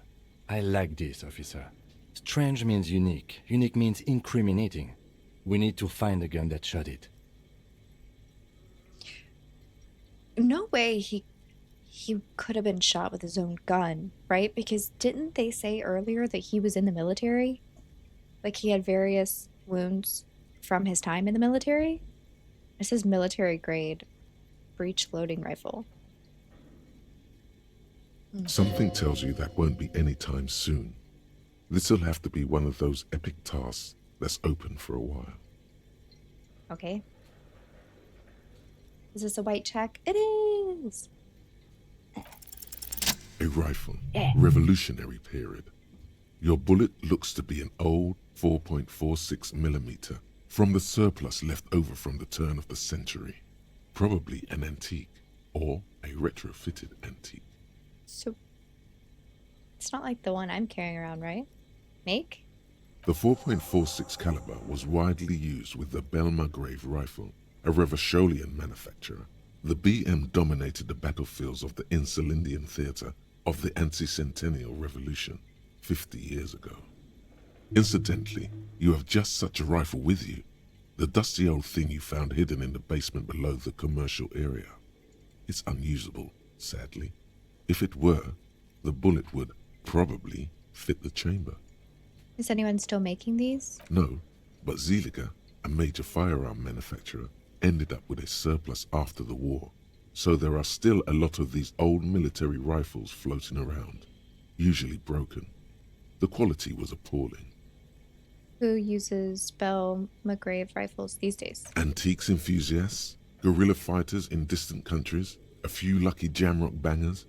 You're looking for the same thing you found in that hidden weapons cache, only in working order. What are you thinking? Bullet? I think I know where this came from. Dangle the bag thoughtfully. Okay. And? The shot probably came from a Bell McGrave rifle. An antique. That makes sense. There can't be many breech-loading rifles floating around in Martinez, or anywhere in Ravachol, really. Why not? Sure, there's some arms trafficking, but the laws prohibiting the use of breech loaders we inherited from the monarchy have been effective, from what I've seen. Some new RCM recruits get impatient with their muzzle loaders once they've trained with military-grade weapons, but they realize it's worth it in the end. Worth what? Getting shot? I think we should have more powerful guns, were the law. Makes you consider every shot. I like it. Oh, it does make you think about every shot. Imagine if everyone, cops, citizens, had access to firearms that could shoot multiple rounds without pausing to reload. After the first shot, the second, third, and so on come much easier. Yeah. But back to the investigation. Seems we're looking for an antiques enthusiast. So probably not necessarily the pawn shop guy. Doesn't seem that likely, but we'll check out all possible leads. Next step, finding the gun itself. Wait, what happened to all the other things? I want to see those options. But did I get it from here? Okay. And? This? An antique. Why not? Sure, there's some new RCM recruits getting... yeah. Imagine if... But back to the investigation. Could the victim have been mixed up with some foreign guerrilla fighters? Have well-armed jamrock bangers started crossing over into the Martinez? Yes, something mysterious is afoot with this antique bullet type. It kind of makes me think of the one dude who's like stuck in the past I forget his name.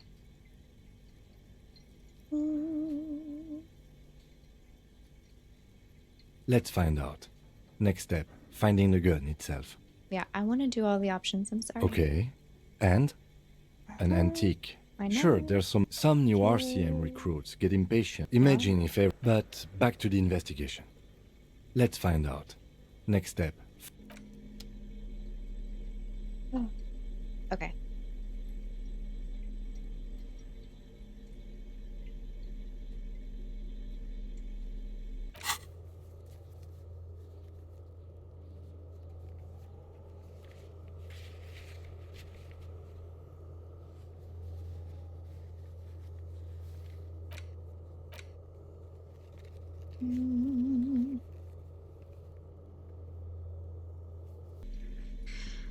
Okay, what are we doing? Okay, I need to go do that.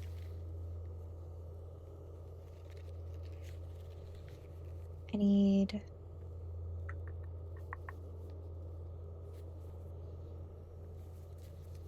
to do this. And I need to try to find... Oh, I need to do this for sure. Okay, let me wash up, run the number,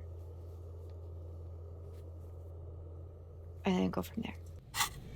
And now I forgot. Oh, I need to go wash up. Yep, okay.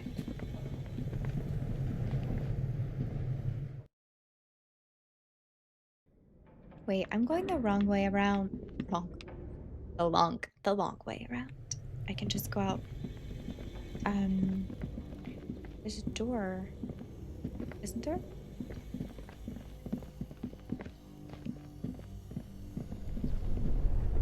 Yes.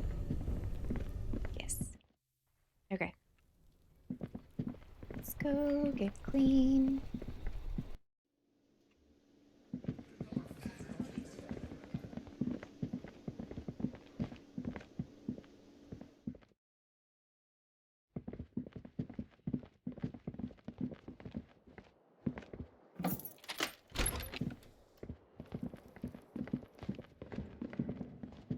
A mirror hangs on the bathroom wall. In it, your face, adorned with the expression. Oh, I don't want the mirror.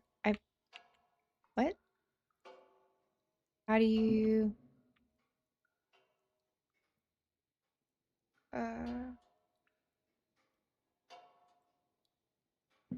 A mirror hangs on the bathroom wall. In it, your face, adorned with the expression.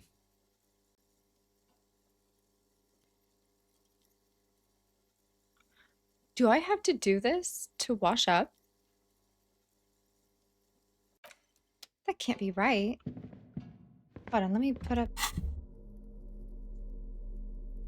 Give me that. Can you just wash up? Get in a fucking freaking bathtub or something. There's no way.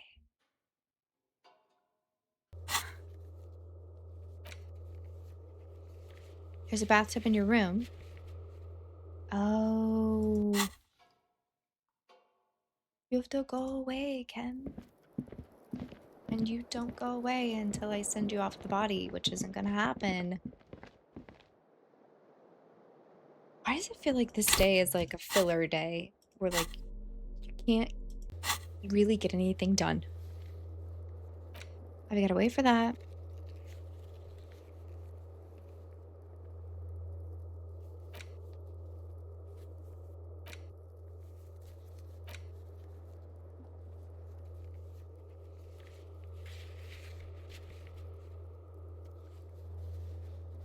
This is locked, I think.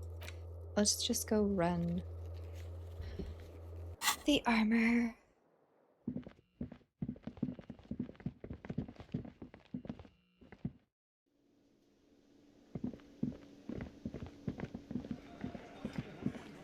I want to talk to those guys. Why isn't it time yet?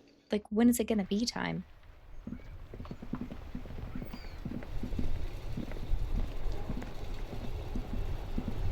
Inside, you see a set of steering levers, a radio microphone, a pull-out toolbox, and the This is Precinct 57. How may I assist you?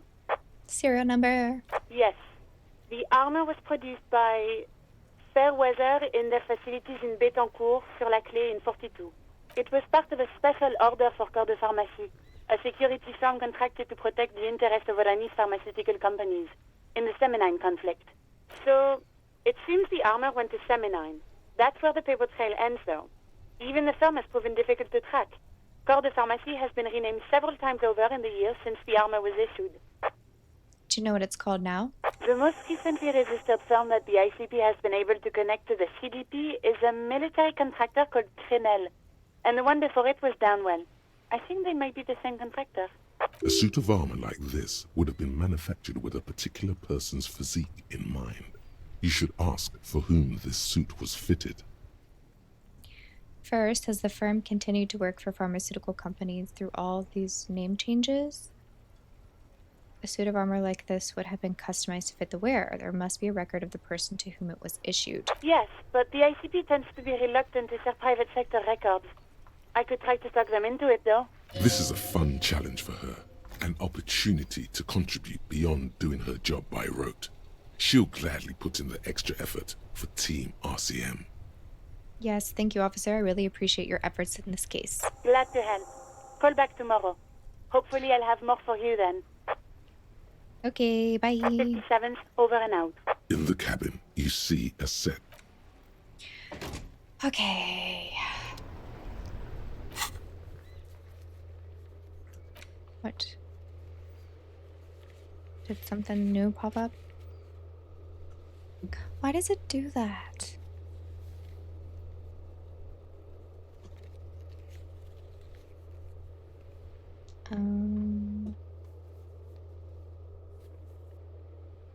I really don't want to read the Cockatoo Bird book right now.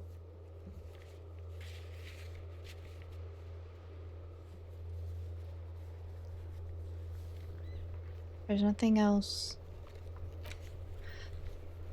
Okay. I need to find the library. That's right.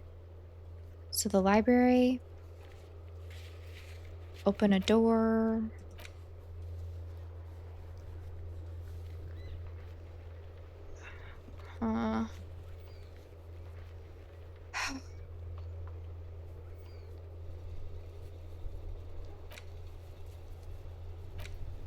Can't do that. Can't do that.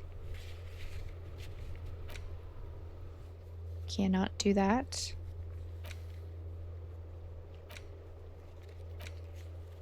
Okay.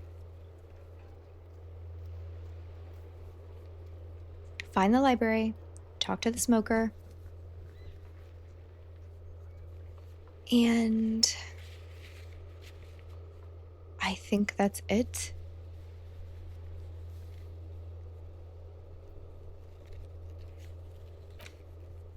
The fishing village. Okay. Fishing village. Smoker.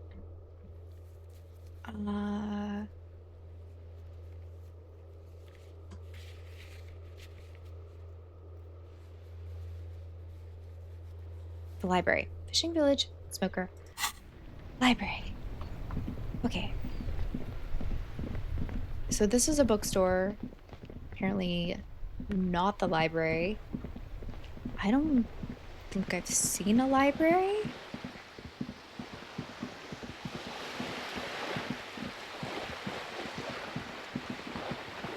At least not on this side. No, because this is just the apartments and the rich lady, so.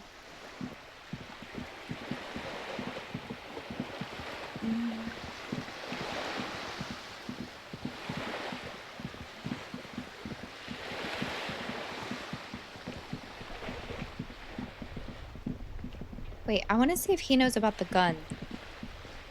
Vigilance officer? What can this old carabiner do for you? Oh, nothing. Maybe the other one? I have really outdone myself. This is divine. Yes, that's what you need, Gaston. More padding on that fat arse of yours. I hope your heart gives out. You don't mean that. René, it's a little pleasures. Life doesn't need to be a struggle. Hello, officer. How might I be of assistance on this fine day? My God, looks delicious. Can I have a bite? Yeah. I'm sorry, officer, but I really don't share food. Nothing personal, it's just a principle. The only one you have.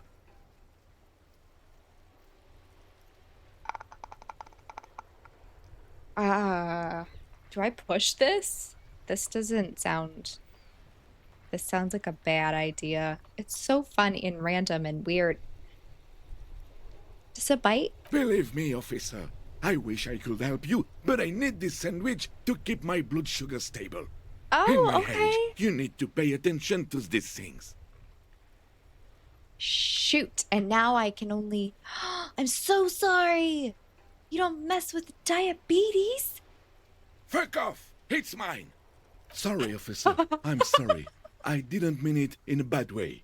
But the sandwich is mine. I'm not gonna share it. When the dissidents come to rape our country, he hides. But try to get a bite of his dear sandwich and he gets claws?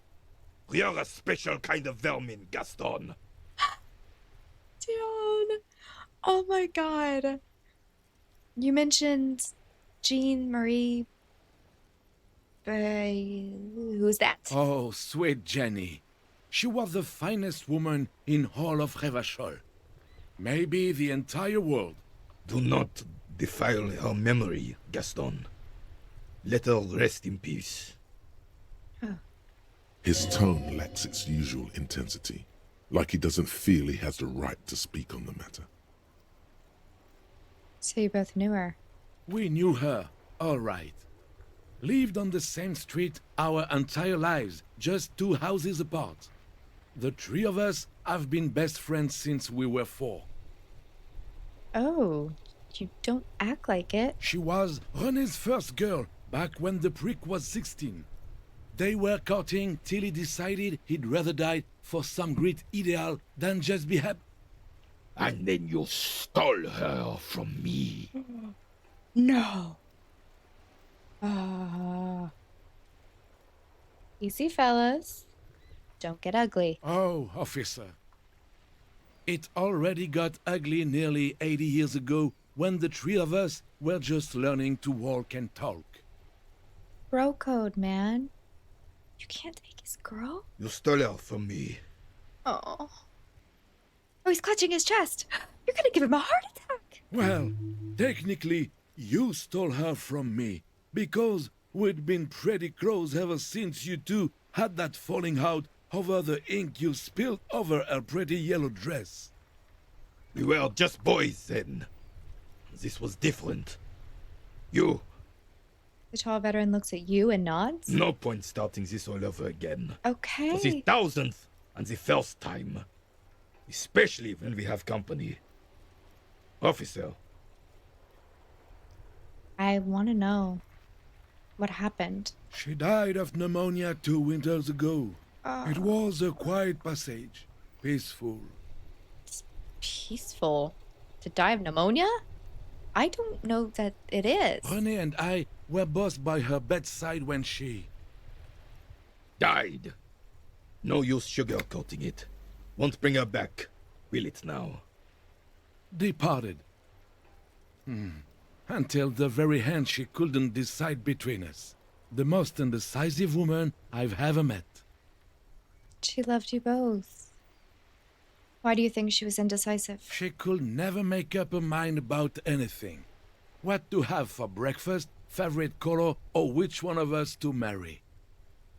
The look in his eyes is happy and distant. She was always leaving one of us for the other, but never long enough to actually get married. Nothing wrong with weighing your options first. That's a bit odd. Women, right? I think she just cared for both of you and she was confused. Especially growing up together. That would be... Heck, technically, we're both still engaged to her. You always confused her. Couldn't let us be happy. So Justa with your fancy words and pastries. He suddenly remembers you are still there, falls silent, and turns away. You could totally talk in front of me.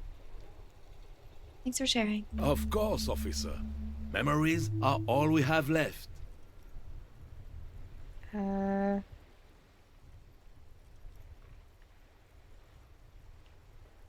What do you know about the dead man? Let me think. I heard someone was hanged and left on a tree for a week. But that's all I know, really.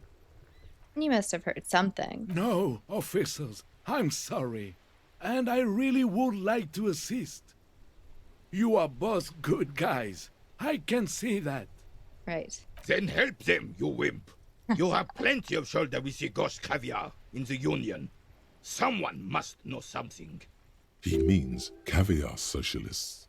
I wish I could, but I just don't know anything. I always keep my nose clean and don't gossip. Everyone knows and respects that. Yeah, it's safer too. Odd. He doesn't seem to be lying, but there's something off here. Sounds a bit like you're holding back. I'm not even anyone. Of course he's holding back. His mouth is so full of Union prick he can't even speak properly. Can I at least finish my fucking sentence before you piss on it? Is that okay, René? I'm not anyone important in the Union. I just know Evrard. How do you know Evrard? Everyone in Martinez knows the Clare brother. I taught these boys human studies and history in the gymnasium. You're older than you look. What do you know about history? You never witnessed history. Only heard about it years later, when it had already moved on. You don't know history. The old soldier mumbles something under his breath and turns to face the sea. There he stands, proud, rigid and alone, like a cracking marble statue. Let's try not to get caught in a crossfire. Okay. Lest we leave riddled with bullet holes. This animosity is ancient. Okay. So then don't... Okay. That's all. No, thank you. For being consummate professionals, you'll have this case wrapped up in no time. I'm gonna try to eat your food again, I think. Please, don't flip out. A man so principled about his sandwich calls for a principled approach. Time to get political. I'm not so sure about this. I'm already tripping knee deep in politics. I'm not so Too sure. late. No. That is already fighting the bad fight. Make it stick. No. You're... No.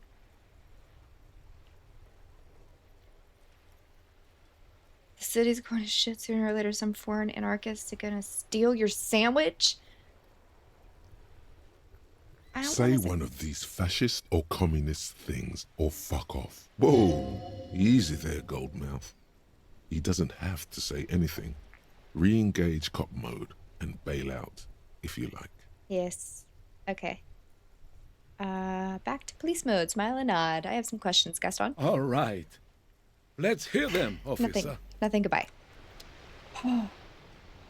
Dude, I think I take that freaking volition for granted because I wish that would have happened to me like a... Click on this. The spirited chirps and clicks of swallows fill the air. Anyways, I wish I would have gotten that option when it was with the freaking gardener, but not gardener lady. That would have been so great. To be like, never mind. You don't have to do that. Oh well. Anyways. Oh, yeah, I'm looking for the library. Let me out of here.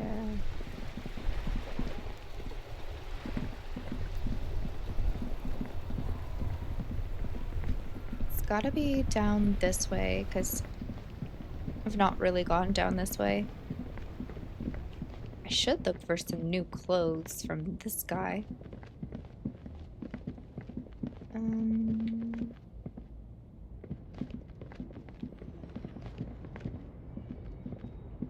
Wait, let me... Should I have my flashlight out? Does that change anything?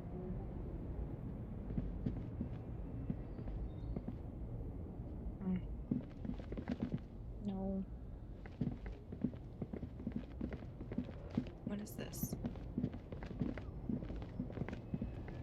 There's a pile of cheap sunglasses in a small box, a variety of shapes and colors. You like sunglasses, officer? I've got the latest styles right here. Try them on? Abort. These are hideous. Oh, What's okay. more, they don't even fit your face.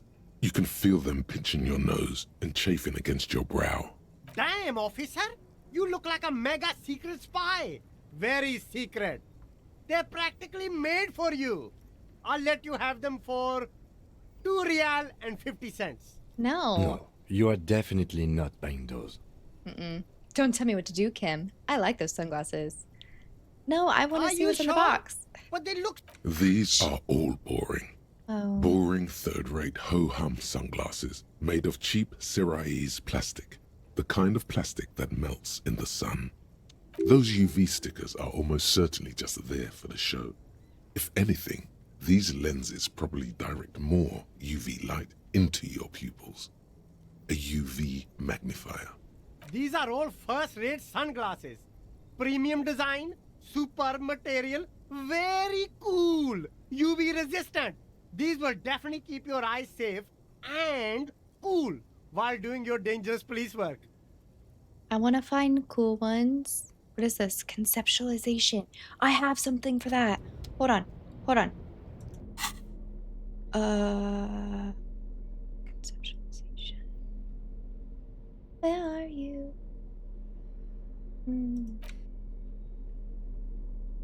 Ha. Where does this go? Is that my jacket? Yeah. Composure. Electrochemistry. Interfacing. Ooh, this one too.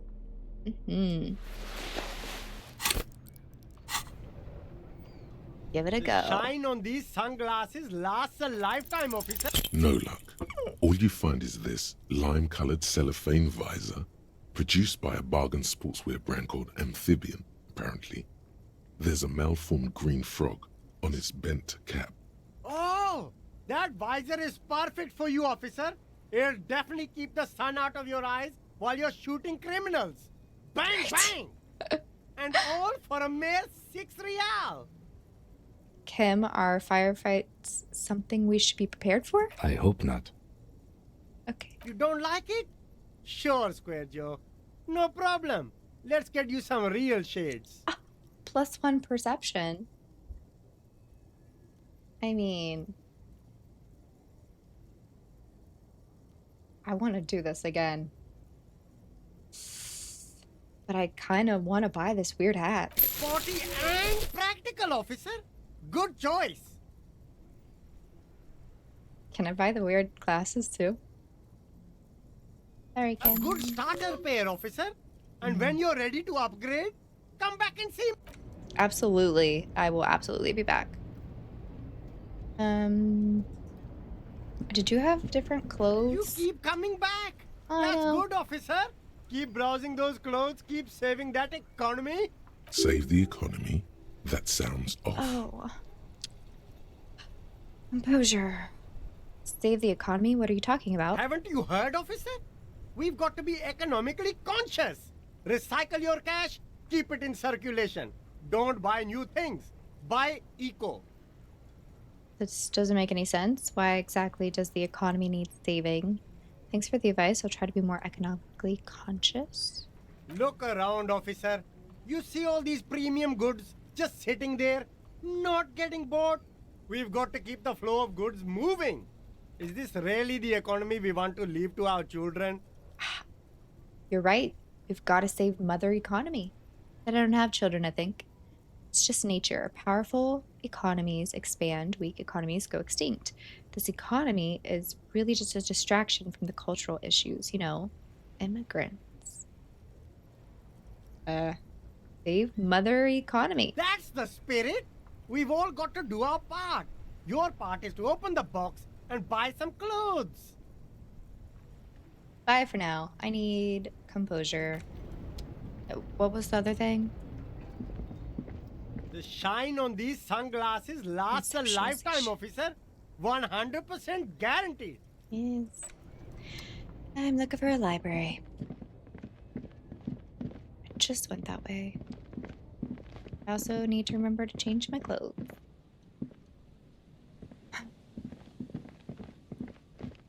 Can I go in here? Nope.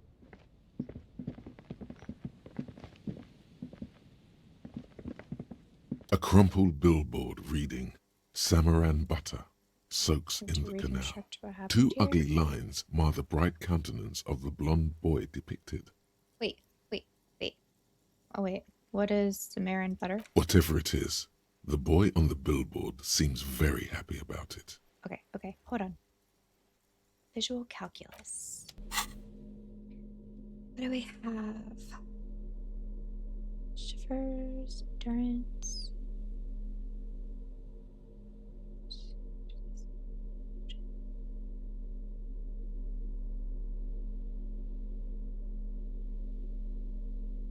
Man.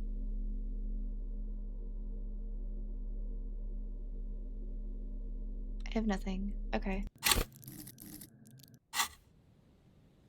A crumpled billboard reading, judging by the size of the impact and the parallel lines of burnt rubber, the cause was probably a motor vehicle. Okay. Look at the crater. Side slip marks indicated that the vehicle was traveling up the crater at 35 kilometers an hour. Look at the roof. The black marks on the roof indicate that the vehicle vaulted from the crater to the roof of the shack. Look at the sloping metal roof panel. The panel served as a takeoff ramp. Look at the broken post. The vehicle soared through the air, hitting the billboard and upsetting the posts. Then it continued its flight, taking the billboard with it. Look at the sign. The sign broke the vehicle's fall into the canal.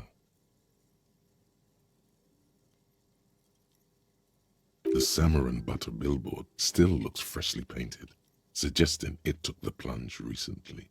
How recently? Within the past 72 hours. Look at the opposite bank. Still speeding, the vehicle made a loop and vanished into the fog along the coast.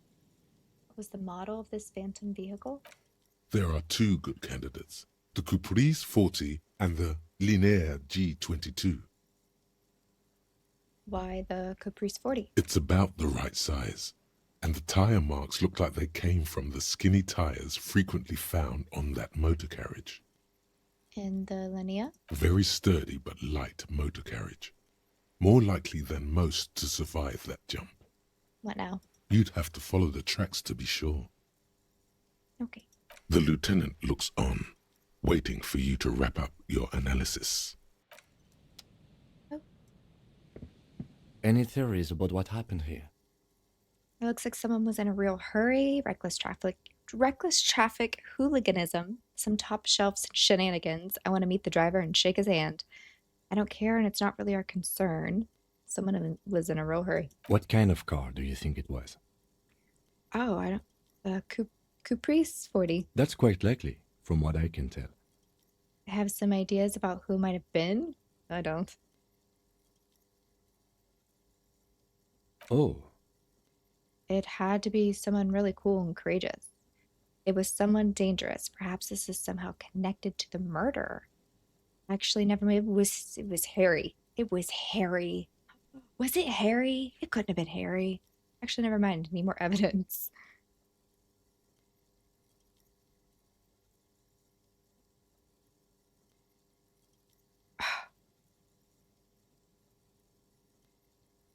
I mean, I guess it could have been connected to the murder. Like you shoot someone Well, then why would everybody clean it up for you if you're gonna like tuck tail and run? It had to be someone really cool and courageous. I don't know. Perhaps it's somehow connected to the murder. I'm gonna see what he says to this. The traffic hooliganism? I hope not. Fortunately, we are not traffic cops. Should we get back to the murder? Oh. Try to come up with a convincing explanation for the driver's actions. We should bring this driver to justice. Take on the task. It's a red check. Okay. Somewhere in the depths of your alcohol-addled soul, you find a few threads that you can weave into a story. This could have only been Jacob The tip-top tourney champion? after the untimely death of dear friend and fellow racer Alfie Delatraz at Fjordhammer. Jacob something was desperately chasing death on the racetrack, but death eluded him. The lieutenant patiently listens to the words coming from your mouth. I wouldn't.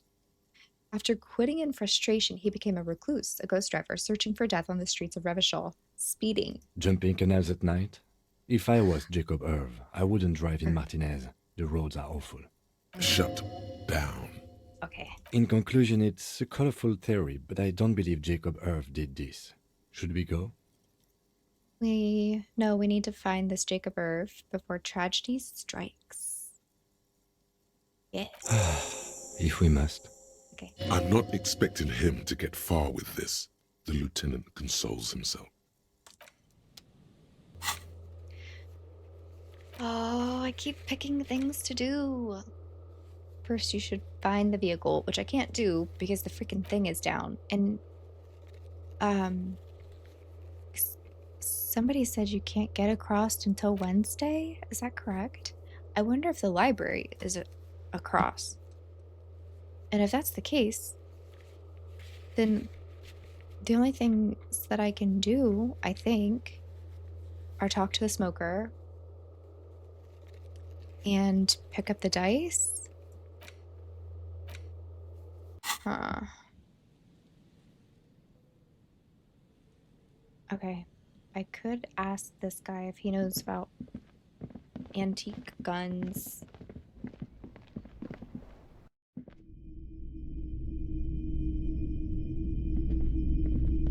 If you don't mind, please put the flashlight away.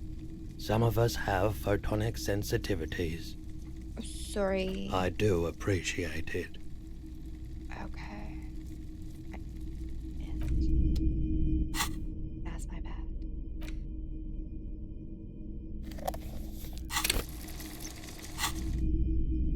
Oh, I should change my clothes too. Hold on. I like this jacket. I like this shirt. That's probably fine. Hello again. Hello. How can I help you? Do you know anything about the traffic menace? Traffic? I'm sorry, officer, but I don't drive. Why? I just don't like it very much. Movement on the road never really gelled well with the movement of my thoughts. But didn't you hear it when the traffic menace drove over your roof? Now that I think about it, I do remember hearing a thunderous noise the other night. Some kind of powerful electric vortex hitting the shop, and then moving on. That sure narrows down our list of suspects. A vortex sounds fascinating. Does that mean you don't have any idea who the driver was? I can understand how you would mistake Jacob Irv for a powerful electric vortex. Jacob Irv? The great tip-top champion? Yes, yes. Do you think it may have been Jacob Irv who drove over your roof? It's a logical explanation. I felt within that thunderous crash a soul plunged into chaos. Okay. I guess I can't even talk to him about the gun. Okay.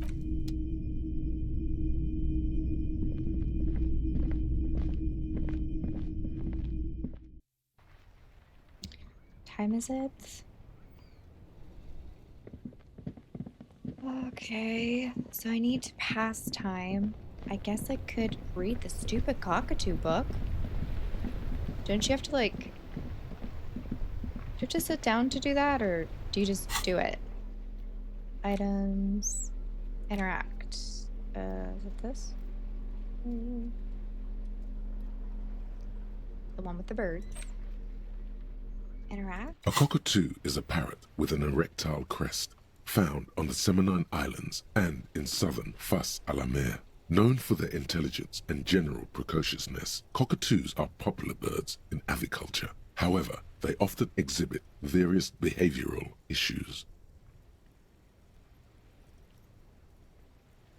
This book talks about the delicate nature of toos, as well as introducing some of the most popular species among the bird enthusiasts.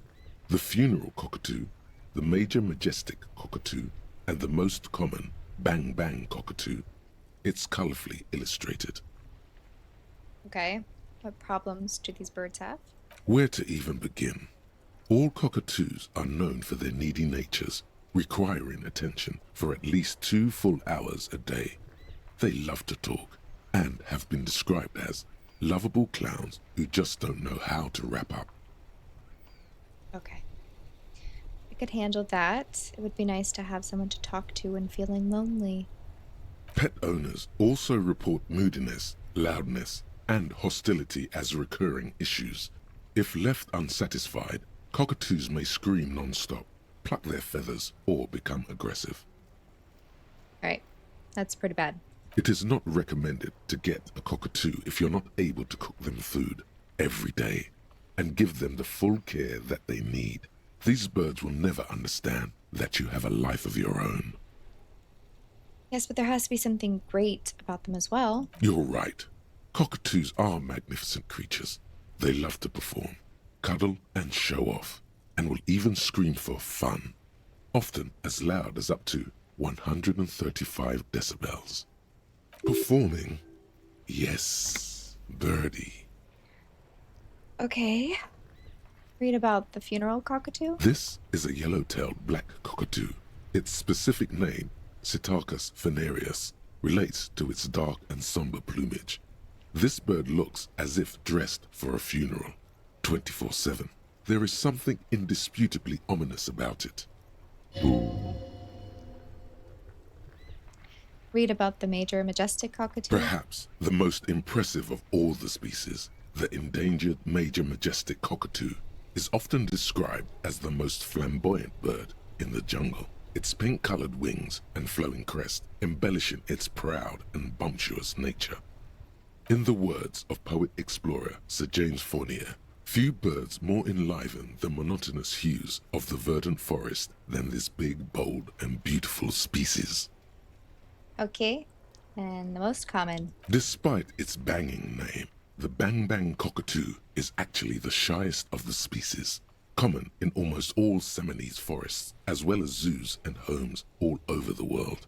Its plumage is mainly gray and white. The Seminoles name, bang bang, is thought to be of onomatopoeic origins.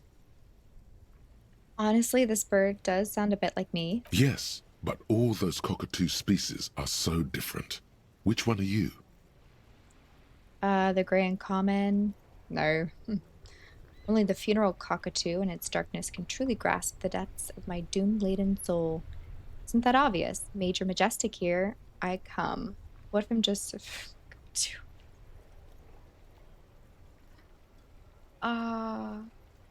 what was major majestic?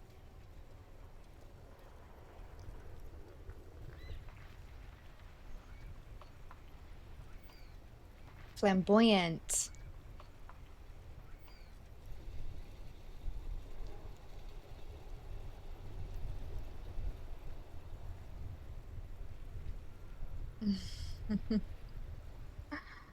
And the funeral.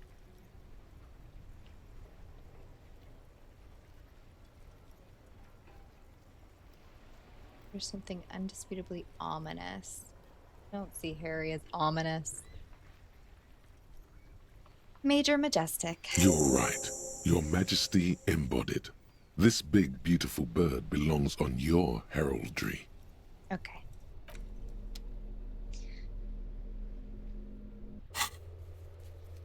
What can I do? I need to go open a door. Hold on. I know it was back by where Kuno is.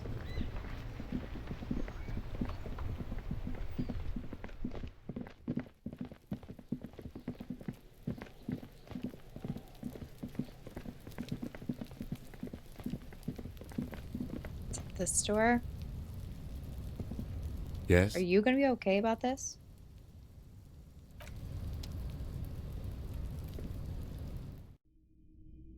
Oh, it's not this door. I'm lost. I thought that there was a door here. Maybe it's on the other side.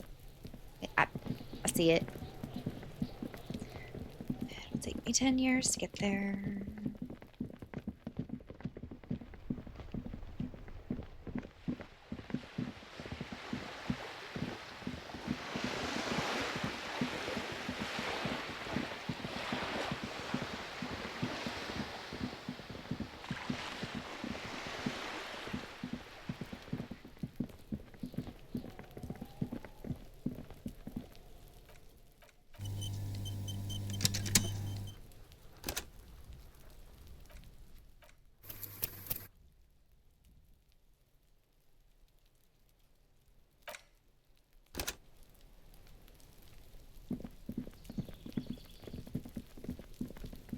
Okay. Now, are you gonna be good?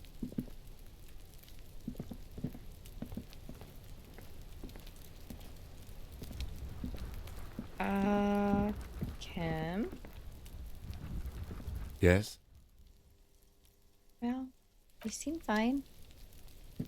This must be it. The basement door is weather-worn. The copper nails holding the upholstery in place have turned green from sea air, and there's a knocker shaped like a lion's head. Knock. You knock silently. The upholstery muffles the sound. No response comes from the apartment. I guess no one is in? He looks uncomfortable. You're pretty sure the owner of the apartment isn't here. It's safe-ish. Press your ear against the door? The leather upholstery is worn and rough against your jaw. You don't hear any movement. In fact, it's oddly silent in the yard around you. No birds chirp. Okay. Lieutenant, what is your opinion of this task we're undertaking? Let's be honest. This isn't what I joined the RCM for, but every day tells you something new about yourself. Apparently, working with the local union boss to get info on an investigation is not something I'm squeamish about. So you don't mind if I unlock the door? I mind that the local thug is using the RCM for his busy work. But if this gets us to the bottom of this hanging, then I'm willing to look over it. On the other hand, we could just leave and tell Evrard we opened the door. No one seems to be tailing us to see if we actually did it. Lie to him? Yes. Presenting a fabrication is known to get results here and there. You took this task. You make the call. The door is right here. You can just open it and be done with this. Besides, if you never open it, you're never gonna find out what's behind the door. I don't know. You're a pretty good liar. Are you as good an infiltrator as you are a liar? I mean, I kind of want to open the door. Like, I get that I could lie. But, like, I'm nosy. I want to know what's in there. Is this like a big moral decision that I'm overlooking? Probably. I don't know. I want to know what's in there.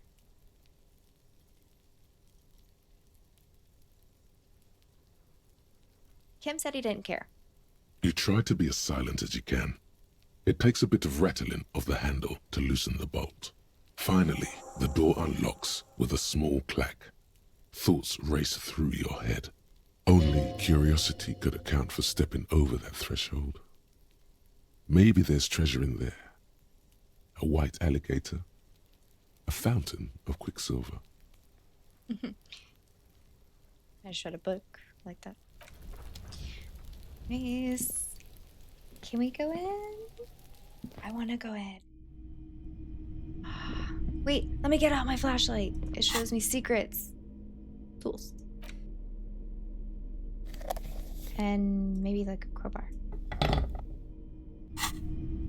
Sorry, Kim. You're working with a nosy cop. A row of mugs sits on the shelf. Each one depicts a human figure. A dark-skinned woman grinning amidst mysterious symbols. A broad-shouldered man shoveling potatoes, and others.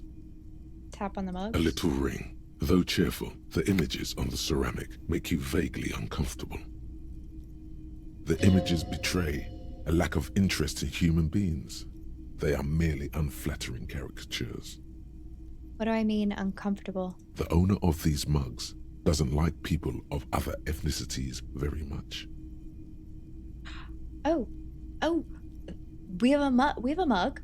Or did we give it to somebody? So what they can think what they want. This free world. Thinks good to know. I have no opinion on this asshole. This person is unhappy. Yeah. The lieutenant picks up one of the mugs, then puts it back down with a look of disdain. I'm beginning to feel better about breaking into this man's apartment. Yeah, exactly. What about your yellow mug? Yeah. And compare. Yes, your broken mug friend would feel very much at home here. The same humor, the same mocking lines. What a psycho. There's the missing tin soldier. Whoever lives here might have used the Whirling's container to dump his trash. And now they've drawn the ire of the Union. The plot thickens, as they say. That's interesting. An interesting little clue. Let's see where this goes. Clues have a way of magically connecting to other clues down the road. Perhaps you should break into apartments more often. Yeah. Do you really think it's the same person who put the dead man's clothes in the trash? Who knows? I'm not expecting too much from this clothes in the trash lead either way. It might turn out to be some random local matter, but still, a nice coincidence. Okay. Whoever lives here admires fair-haired fantasy heroes with big muscles. A book titled The Hidden World of Walking Sticks? I was just talking about a walking stick. Was that last episode? You can almost feel the warmth of the red sun on the flag. This is the flag of Revachol, the suzerainty. What's with the sun? This isn't just one sun, but there are little suns dancing around the big sun. This is the sevenfold sun miracle. What's the sevenfold sun miracle? It's an optical atmospheric anomaly the first settlers saw. Happens in cold weather. 6 small suns around the big one. This complex halo phenomena is how old Revachol got its flag. It is but one of the many strange optic atmospheric phenomenon of this wondrous archipelago. You're sure you once saw sundogs in your youth, and blue flares.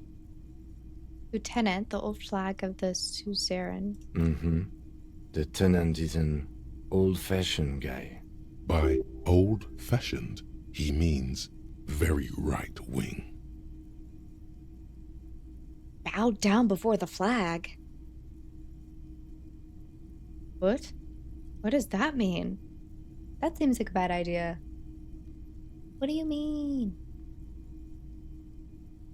I'm not gonna do that. The flag doesn't seem to mind. It's just a colorful fabric with a sun sewn onto it. Like all feudal flags, it looks like a children's drawing. Okay. Nothing in here? Oh. Ooh. Small suitcase full of clothes. Guests are staying over? Huh. Medicine. No money though. Unfortunate.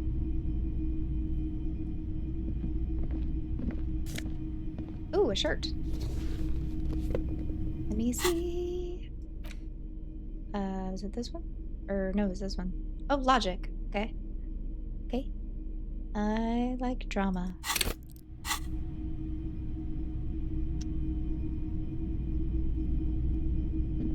Oh. A row of mugs. No, I don't care. Is that it? Man. Okay. Guess that's it. No, I didn't. Why'd you take off running? Okay, let's leave.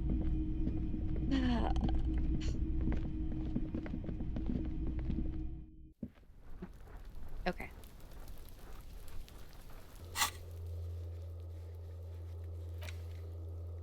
I did. Oh. I have to go tell him now? I'm not gonna do that right now. It's getting close to the time that I can go talk to the smoker. How do I pass time? Because I thought reading books did it, and it didn't work. So... maybe interacting with... Wait. Tools. This guy. Interact? It's the ledger you found in the trash. A cabbage of paper. It takes about half an hour to piece one together, using the system you've devised. Right. Which one do you want? I want the square bullet hole.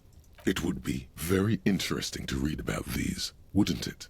I mean, there seems to be a square-shaped entry wound in the victim's forehead. She's been sitting there for weeks, on her rocking chair, with a square hole in her skull, staring at the wall, her mouth agape. What? That's all you got.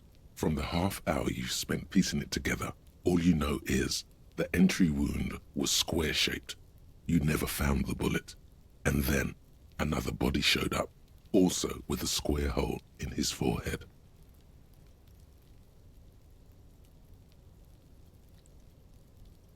A sequence killer? Who knows? Those pages are missing.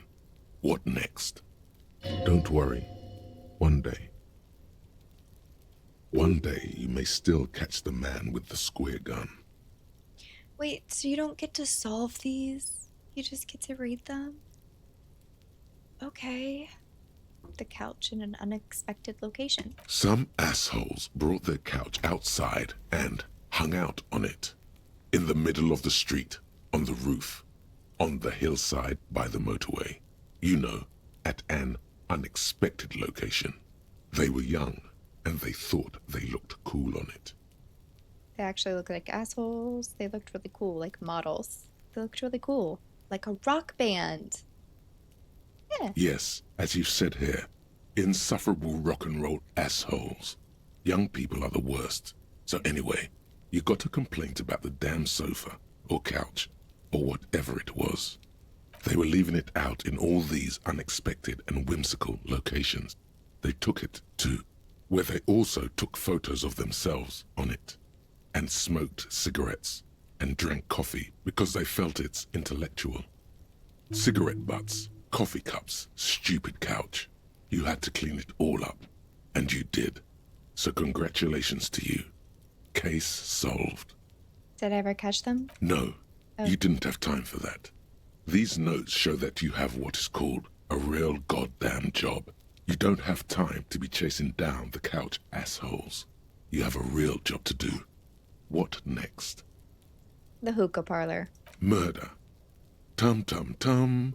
At the hookah parlor was a case originally assigned to an officer called Joseph Mills, who is now dead, of circumstances completely unconnected to murder at the hookah parlor. How? Beaten to death by a throng of Villalobos gang members when him and his partner J.M., only initials mentioned, answered a call one night. It's a sad story, and it isn't really represented in your case files. Okay. Stop stalling and get to the murder at the hookah parlor. On with the murder. Joseph Mills was on this case that he just couldn't solve. Was doing it solo. Said it was a real nutcracker, a real brain twister. Was on it for, like, a month. The captain got impatient. Shit or get off the pot, Mills. Mills didn't get off the pot. Not yet. He kept at it for a couple of weeks more, racking his brains, running with every theory, as outlandish as they seemed. Still couldn't solve the murder at the hookah parlor. Tough case, he said. Toughest he's ever had. Was he a good cop? No, Oh. he was awful. Awful sense of humor, too. The worst jokes you've ever heard.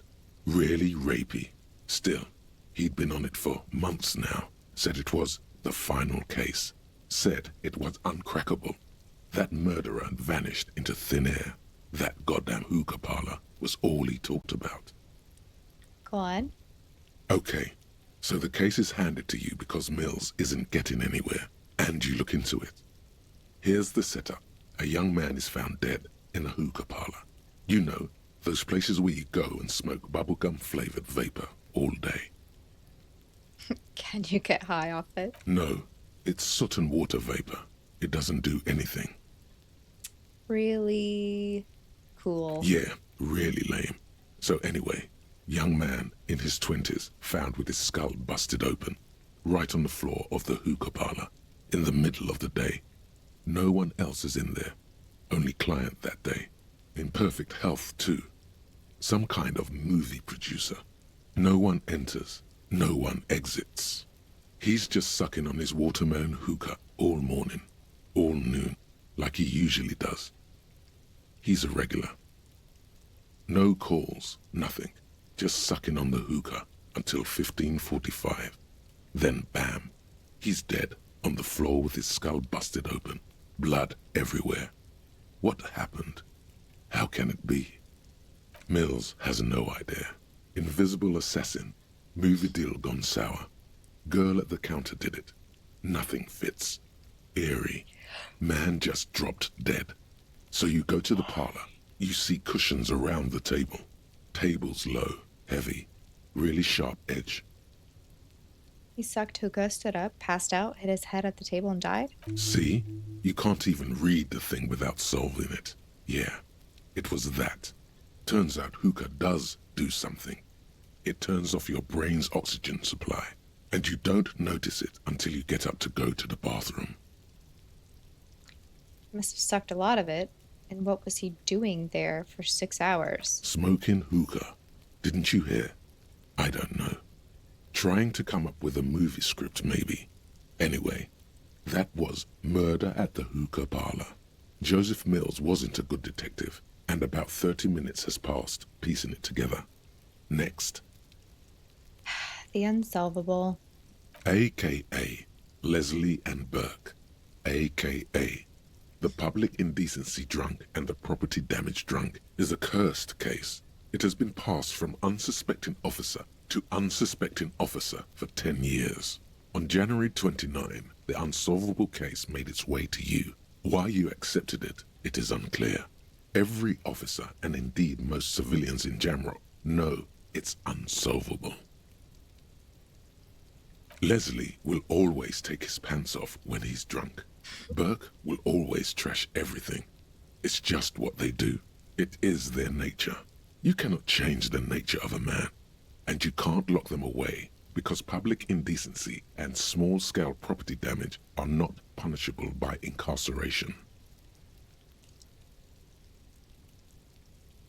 The only way for Leslie to stop flashing his genitals to bypassers and for Burke to stop dismantling signage and rear-view mirrors would be for them to stop drinking alcohol, which, in their 40s or 50s, it's hard to tell because of their distorted features, is a medical improbability on par with you ceasing to produce the expression. Can't we just keep them off the streets? You would think that, but you're wrong. Where's the fun in exposing your genitals or breaking stuff in your own home? No, Leslie and Burke are on the corner of Main Street and Perdition, because that's where the action is. Okay. Threatening, fines, dragging them to the station, locking them up in the hellholes they live in, locking them up in the station, hypnotherapy, even trying to get the local gang of Zemyaki to take them out. The Zemyaki gave them ethanol, so Burke and Leslie would expose and rampage even harder. You tried it all, and still the complaints wouldn't stop, as they hadn't stopped for 10 years. It's plain to see from the files that you, Satellite Officer JV, and Special Consultant TH had more important cases to attend to. You uncover cross-reference to several ongoing investigations, each brought to a standstill every time you drive down Main Street. Because there they are, on the corner of Perdition. And what is Leslie doing? Leslie's naked, right? Is Leslie naked?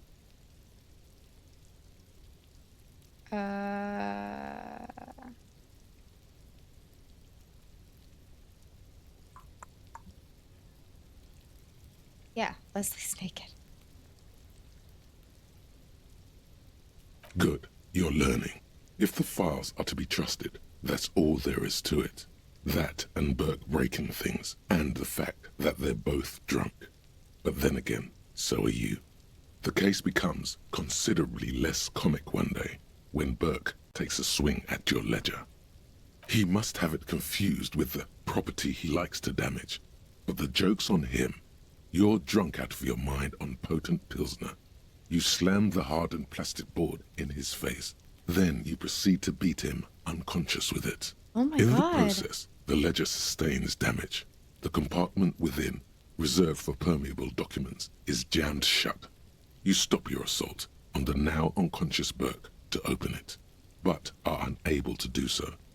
The officer began to cry, reports Leslie, who, at this point, is tending to Burke. He came at us, and at us. I think he was trying to kill Burko. While trying to kill Burko, you slowly come around. The permeables compartment is open. You've smashed it open on poor Burko's kneecaps. The good news is, Burke can't walk anymore. Can't get out of his apartment, an invalid. With Burke to tend to, Leslie cuts back on the indecent exposure. Maybe he flashes his genitals to Burke, who knows, but both drunks are off the street. The complaints stop. The unsolvable case is solved. Great. So that's why we had to pry that compartment open? Which is also why the officer responsible narrowly escapes a disciplinary hearing. Ah. The end. Do you want to read another one? No. Not much has changed in the meanwhile. Wild. Okay, so now we can go back in here. I hope I'm wearing good clothes for a conversation. Balcony.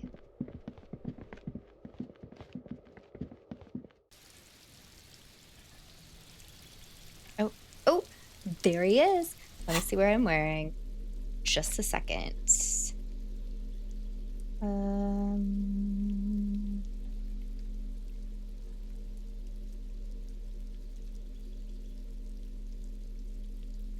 What does this hat do? A reaction speed. I really like reaction speed. I don't know. Maybe what I'm wearing is fine. I should probably put this up. Wait, I'm holding a crowbar like a killer. Okay. Let's quick save. This has taken forever. Oh, that's sad. Gendarmerie. Hello. You found me.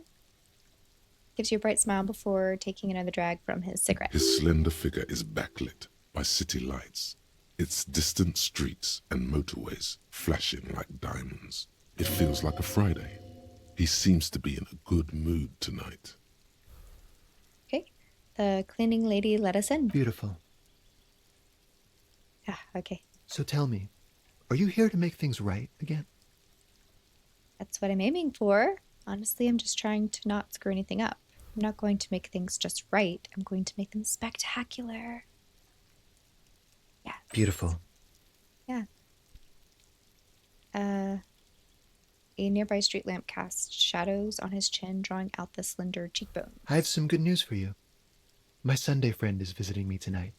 I told him about you and he'd like to say hello. Step in. He's already waiting. Is he a hitman? By the way, I'm really digging the view here. Point to the city's skyline. Mm-hmm. That's why I chose this place. Mm. Martinez is special, isn't it? Yeah. Wait.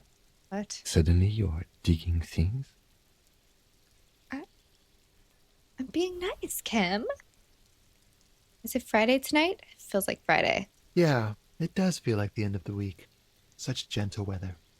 Even the rain feels nice. He leans over the railing and sticks out his hand to feel the rain. Why would I want to meet your friend? Trust me, you do. Very well, I'll talk to him, but first I want to talk to you. I have so many questions. That's nice, but I don't have anything to tell you. It's my friend you're looking for, not me. Okay. He takes another drag of his unfiltered cigarette and looks around. It's getting dark, and the neighboring windows have lit up, one by one. Besides, I've got to run. He's going to leave you alone again. Ugh. That's sad. But I just found you again. Just look at it. It's a beautiful night. Who's going to stay in on a night like this? Only if you promise that we'll talk again. It's important. Something flutters in the corner of the lieutenant's mouth as you're saying those words. We'll talk. Just not tonight. Okay. Take care, all right? Okay. Bye. Continue. And he's gone again. Looks like it's becoming a theme for him. He's always leaving. Why is he always leaving, Kim? Who knows, detective? It's a mystery. Turning his face away from you. Is he making fun of me? I'm allowed to be dramatic. There's something so different about him that I just can't put my finger on. Different, of course. His shirt. Why is his shirt always unbuttoned? He's such a good listener. I like talking to him. There's just something so mysterious about the way he talks and moves. Mysterious. Something so mysterious about the way he talks. Why is he laughing at me?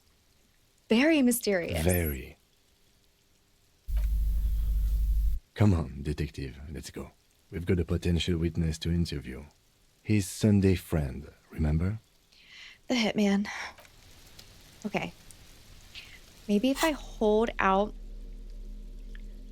because it gives me, well, it's -2 authority. Would I need authority, or would I need, what is Inland Empire? Got feelings. Okay. But if he's a hitman, I might need authority. But then again, my authority is so low. Are there any clothes that offer authority?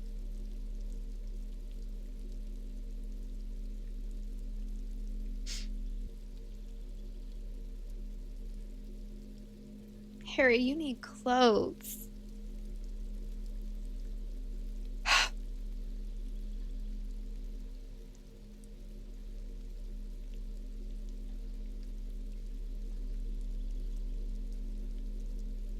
I don't know, man. I feel like I shouldn't get rid of another authority. We're just gonna go with this. Here we go, Kim. Hey, can I look around first? Are you gonna get mad? I like to keep people waiting. An empty ashtray. Governmental issues take me all over Revachol, as you can see. Dishes soaked up in a plate. He's gonna want logic. I'm gonna need logic. Flyers for underground parties. Someone is always watching. Okay. So he's paranoid. Canopy bed. None of this is weird. Old photo of the same apartment. Okay. Oh my god, is that a kimono? Stop. I want to put this on so bad. Shoot. I just want to see. Oh my god, I love it.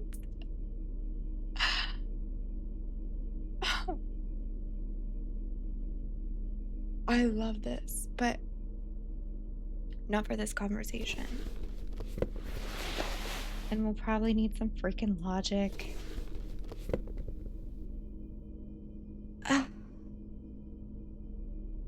Maybe even more logic. Do I have anything fun on?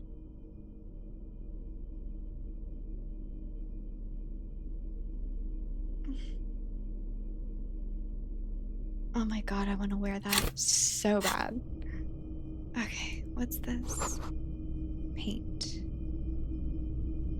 A politician is never off the clock. Politician. Okay.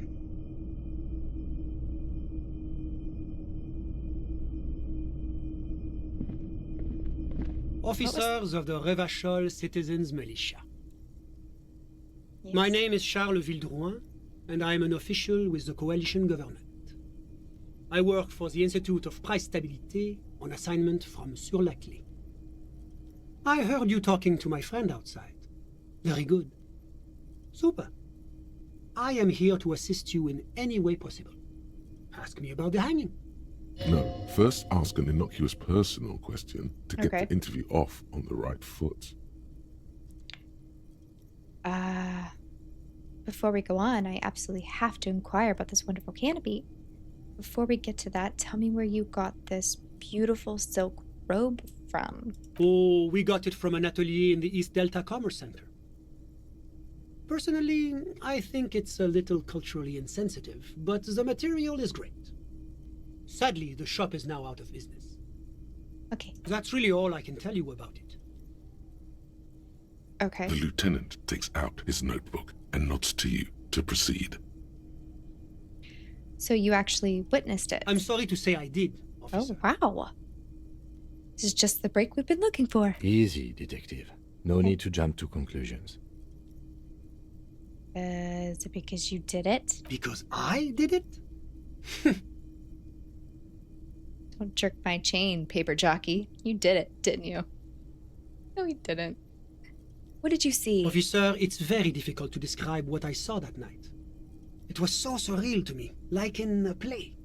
He holds out his hands and blossoms his fingers, like a drama teacher setting the scene. Okay. What do you mean, like in a play? It was just so strange. I could barely comprehend what was happening. I was on the balcony when it happened, getting some fresh air. I remember that first they came in, carrying what looked like a body. And then I saw all the surrounding windows go dead, one by one. That's when I understood. I should not be seeing this. Sounds like the victim was unconscious, or at least incapacitated. Interesting. He was dead, Kim. What do you mean? He was shot in the mouth. Who were they? Can you describe them? I couldn't see their faces well, and there were quite a few of them. But they were very loud and very Martinez. Let's just say that the laboring classes can get rather expressive with their profanities. How many? I couldn't tell you exactly. Less than 10. Maybe 8? The lieutenant sends you a sharp look at the mention of that number.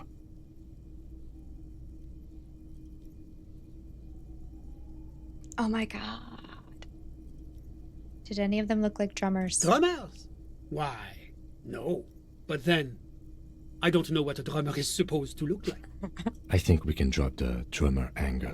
That was my bad. Were any of them huge? That's a giant you're describing. No, they were all quite human, as far as I could tell. What happened next? I went back inside. Were you able to see anything from inside? Officer, the yard was pitch black. There was nothing to see, but I could still hear their voices. They were threatening to kill that poor man. Were they men, women? What ethnicity? All men, I presume. But again, I couldn't see very clearly. Well, then how would he know the ethnicity? I believe they were mostly white, though I believe I saw 2 Areopagites among them. And I am quite certain that one spoke with a Mesk accent. What happened next? Well, that's the strangest part, officer. Nothing happened. It was oddly quiet for a public lynching. What do you mean? They lynched a guy. Eventually, their shouts died down, and that was all. There were no gunshots, no celebratory shouts, no anything. You're right, that does seem strange. I'm afraid I don't have anything else to add. About what time was all this happening, approximately? All I can say is that it was late. So let me get this straight. You didn't actually witness the hanging itself, did you? No, I didn't see the corpse until the following day. It seems this wasn't the break you were hoping for. I think we have everything we need. Thank you for talking to us, Mr. Villedroit. Of course, anything I can do to assist the RCM. What's an official like you doing in Martinez? The Coalition is only looking out for the price stability. Inflation is a killer, like a heart disease blocking the normal circulation of the economy. It must be controlled. The economy impacts the entire international community, which is why it requires international oversight. Okay, but what are you doing here in this apartment? Well, I'm renovating it. It is an interesting project. The building used to be a 12-story skyscraper before the cannons took the top 4 stories off. This, of course, happened when the Coalition forces landed here. You could say I'm undoing some of the material damage the international community caused when we arrived here. So you're some kind of bureaucrat? Yes. As I said before, I'm a commissioner from Sur-la-Clé working for the Institute of Price Stability. What is this? This is one of the main projects of the Moral Intern. What is this international community? La Communauté Internationale is what Revacholians colloquially call the Coalition. In other words, the nations that stopped the disaster of the revolution. And what do I call the coalition? Your employer, technically speaking. The governing authority of Revachol. The RCM is but one part of this provisional administration. What is the price stability? It is the most important thing. That doesn't tell me anything. It's the central goal of any sound monetary policy. Maintaining the price stability is essential to maintaining high levels of economic activity, which is essential for maintaining high levels of employment, which is essential for maintaining the social stability. Basically, it makes sure the price of bread doesn't change. Okay. Précisément. Too much inflation, bread becomes too expensive. Too much deflation, it becomes too cheap for bakers to produce. Mm-hmm. That's why the Institute of Price Stability works to keep inflation just below 2%. Fascinating. But not too far below. No. Too below is also bad. Below, but close to 2%. You're not answering my questions at all. The Coalition believes in the importance of informing the public about the benefits of the price stability. Transparency is one of our principles. Uh-huh. Would you like an informational pamphlet? No. Okay. A sound monetary policy is essential for addressing uncertainty. Okay. Stability is the raison d'être of the Moral Intern. Okay. It's the reason why I identify as a moralist. Okay. But I don't have my leaflets on me today. That's too bad. Too bad. You can always call our information line. Making information available is part of the Moral Intern's commitment to transparency. Okay. I've heard about this moral intern before, but I want to know more. It's the International Organization for Moralists. Hence, Moralist International. The Institute of Price Stability is just one of its many mind babies, as is the Coalition. Turn to Kim. So what I'm hearing is that we're moral intern bitches who turn to Kim. So we're actually working for the moral intern. That doesn't seem so bad. I don't know. I wasn't paying attention. Blacked out. There are more nefarious powers to work for than the moral intern. Okay. Are you a moralist? But of course. Am I a moralist? Well, do you value freedom? Do you believe in a normal, stable world governed by democratic values? Turn to Kim. Lieutenant, are you a moralist? Me? I'm a lieutenant of the RCM, dedicated to maintaining law and order in Revachol. We have come so far, Kim. A very moralist answer. The lieutenant is practiced in the art of putting on a show for one's superiors. But what is a normal, stable world? Martinez doesn't seem very normal or stable to me. Martinez? No. Martinez is something else. What about the rest of Revachol? Is it part of the normal world? Revachol is generally difficult. It's led by an interim government, which means it hasn't yet achieved full democracy. But they are working towards it. You're all doing very well here, relatively speaking.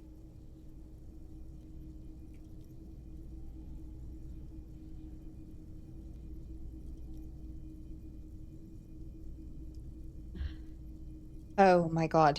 Moralism is the ideology of foreign occupiers. Revachol must be governed by Revacholians. Democracy is a meaningless sham as long as the working class is under the boot heel of capital. Oh god.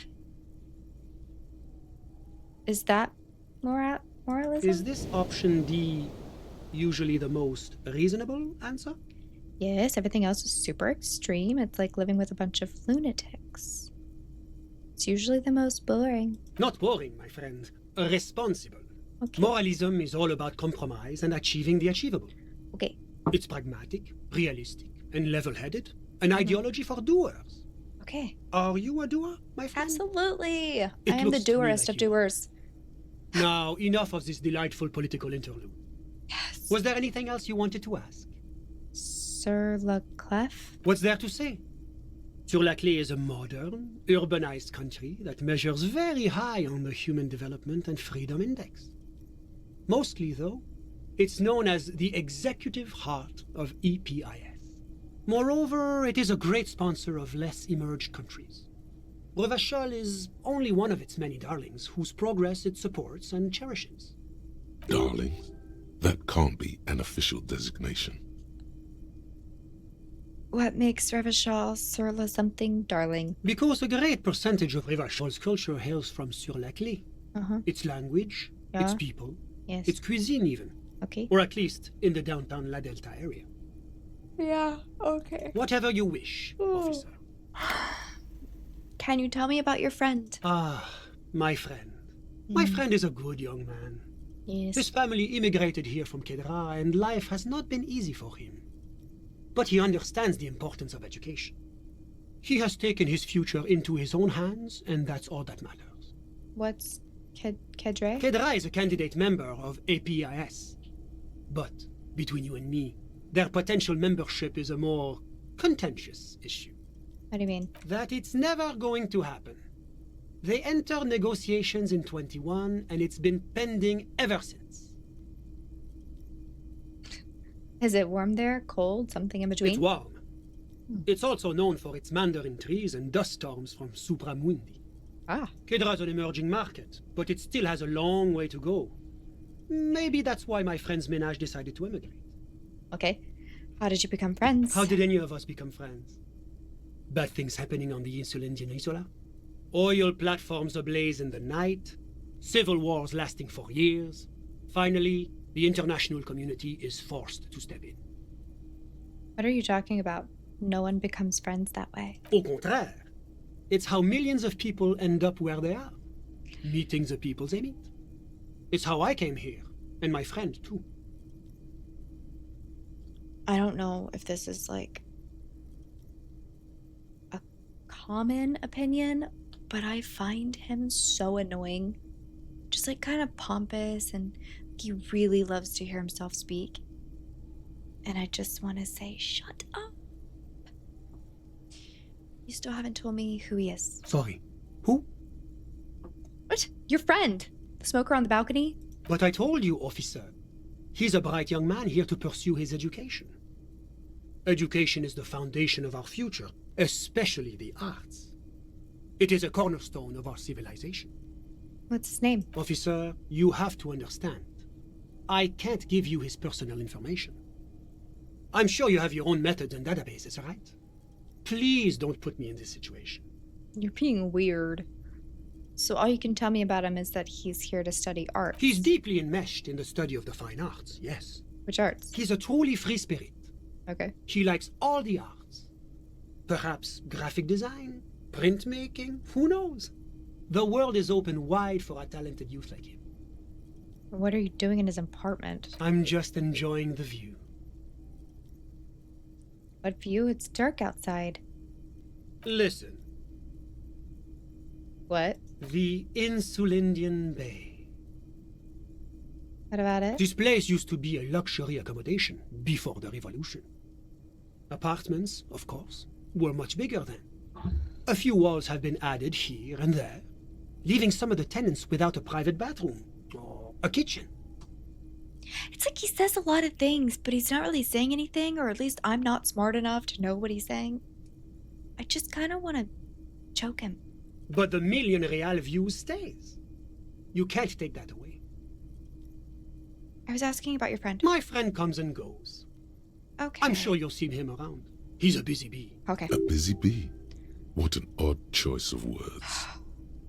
I had something else in mind. I'm all ears, officer. Nothing else. A moment, officer. Okay. Do you have everything you need from me? I'm afraid we won't have the chance to speak again once you leave. Why? It's against diplomatic best practices for an official in my position to be discussing murders with local militiamen. And I'm pressed for time. After you leave, I should be leaving as well. That's not the real reason he's so apprehensive. Men in his position shouldn't be seen loitering around in underprivileged young men's apartments in the middle of the night. I'm not going anywhere. I just want to take a look around in this apartment. Sure, go ahead. It's a beautiful space.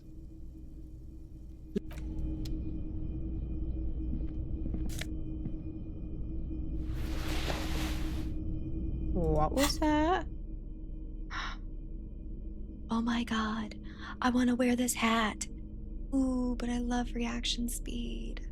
Shoot. But look at that hat.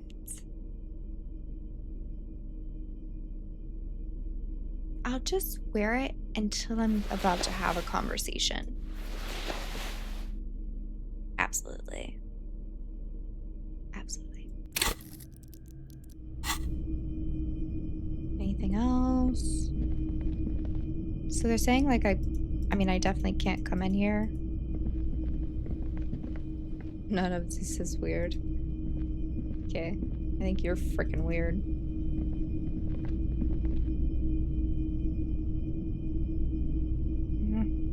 Do I need my flashlight? Tools. Stop clicking that.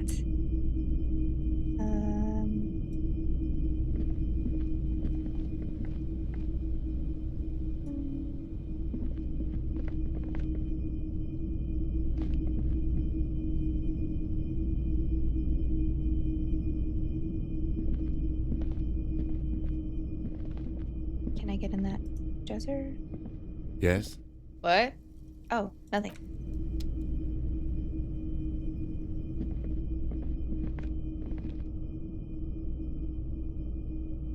Can't walk in the fancy shower.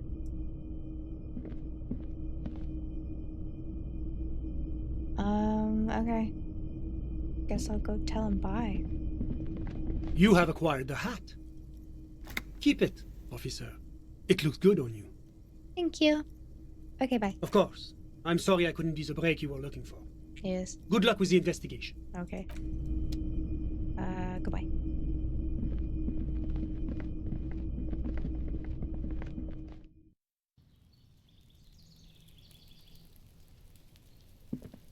Okay.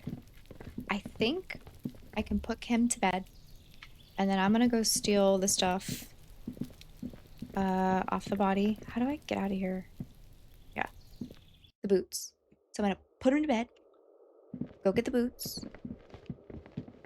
And I think there was something else I needed to do while he was asleep. But it's probably not gonna be in this video because this video is already over 3 hours long. So let's just go put Kim to bed.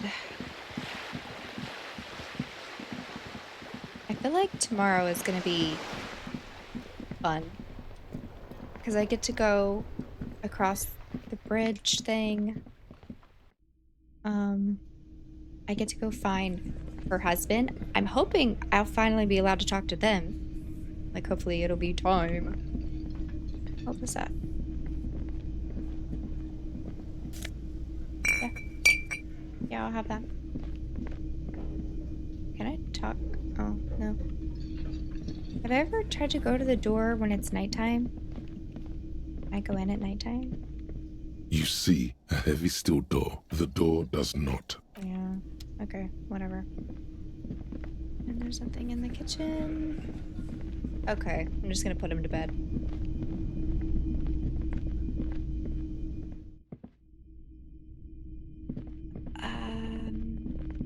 How do I put you to bed? Do I just go to my room?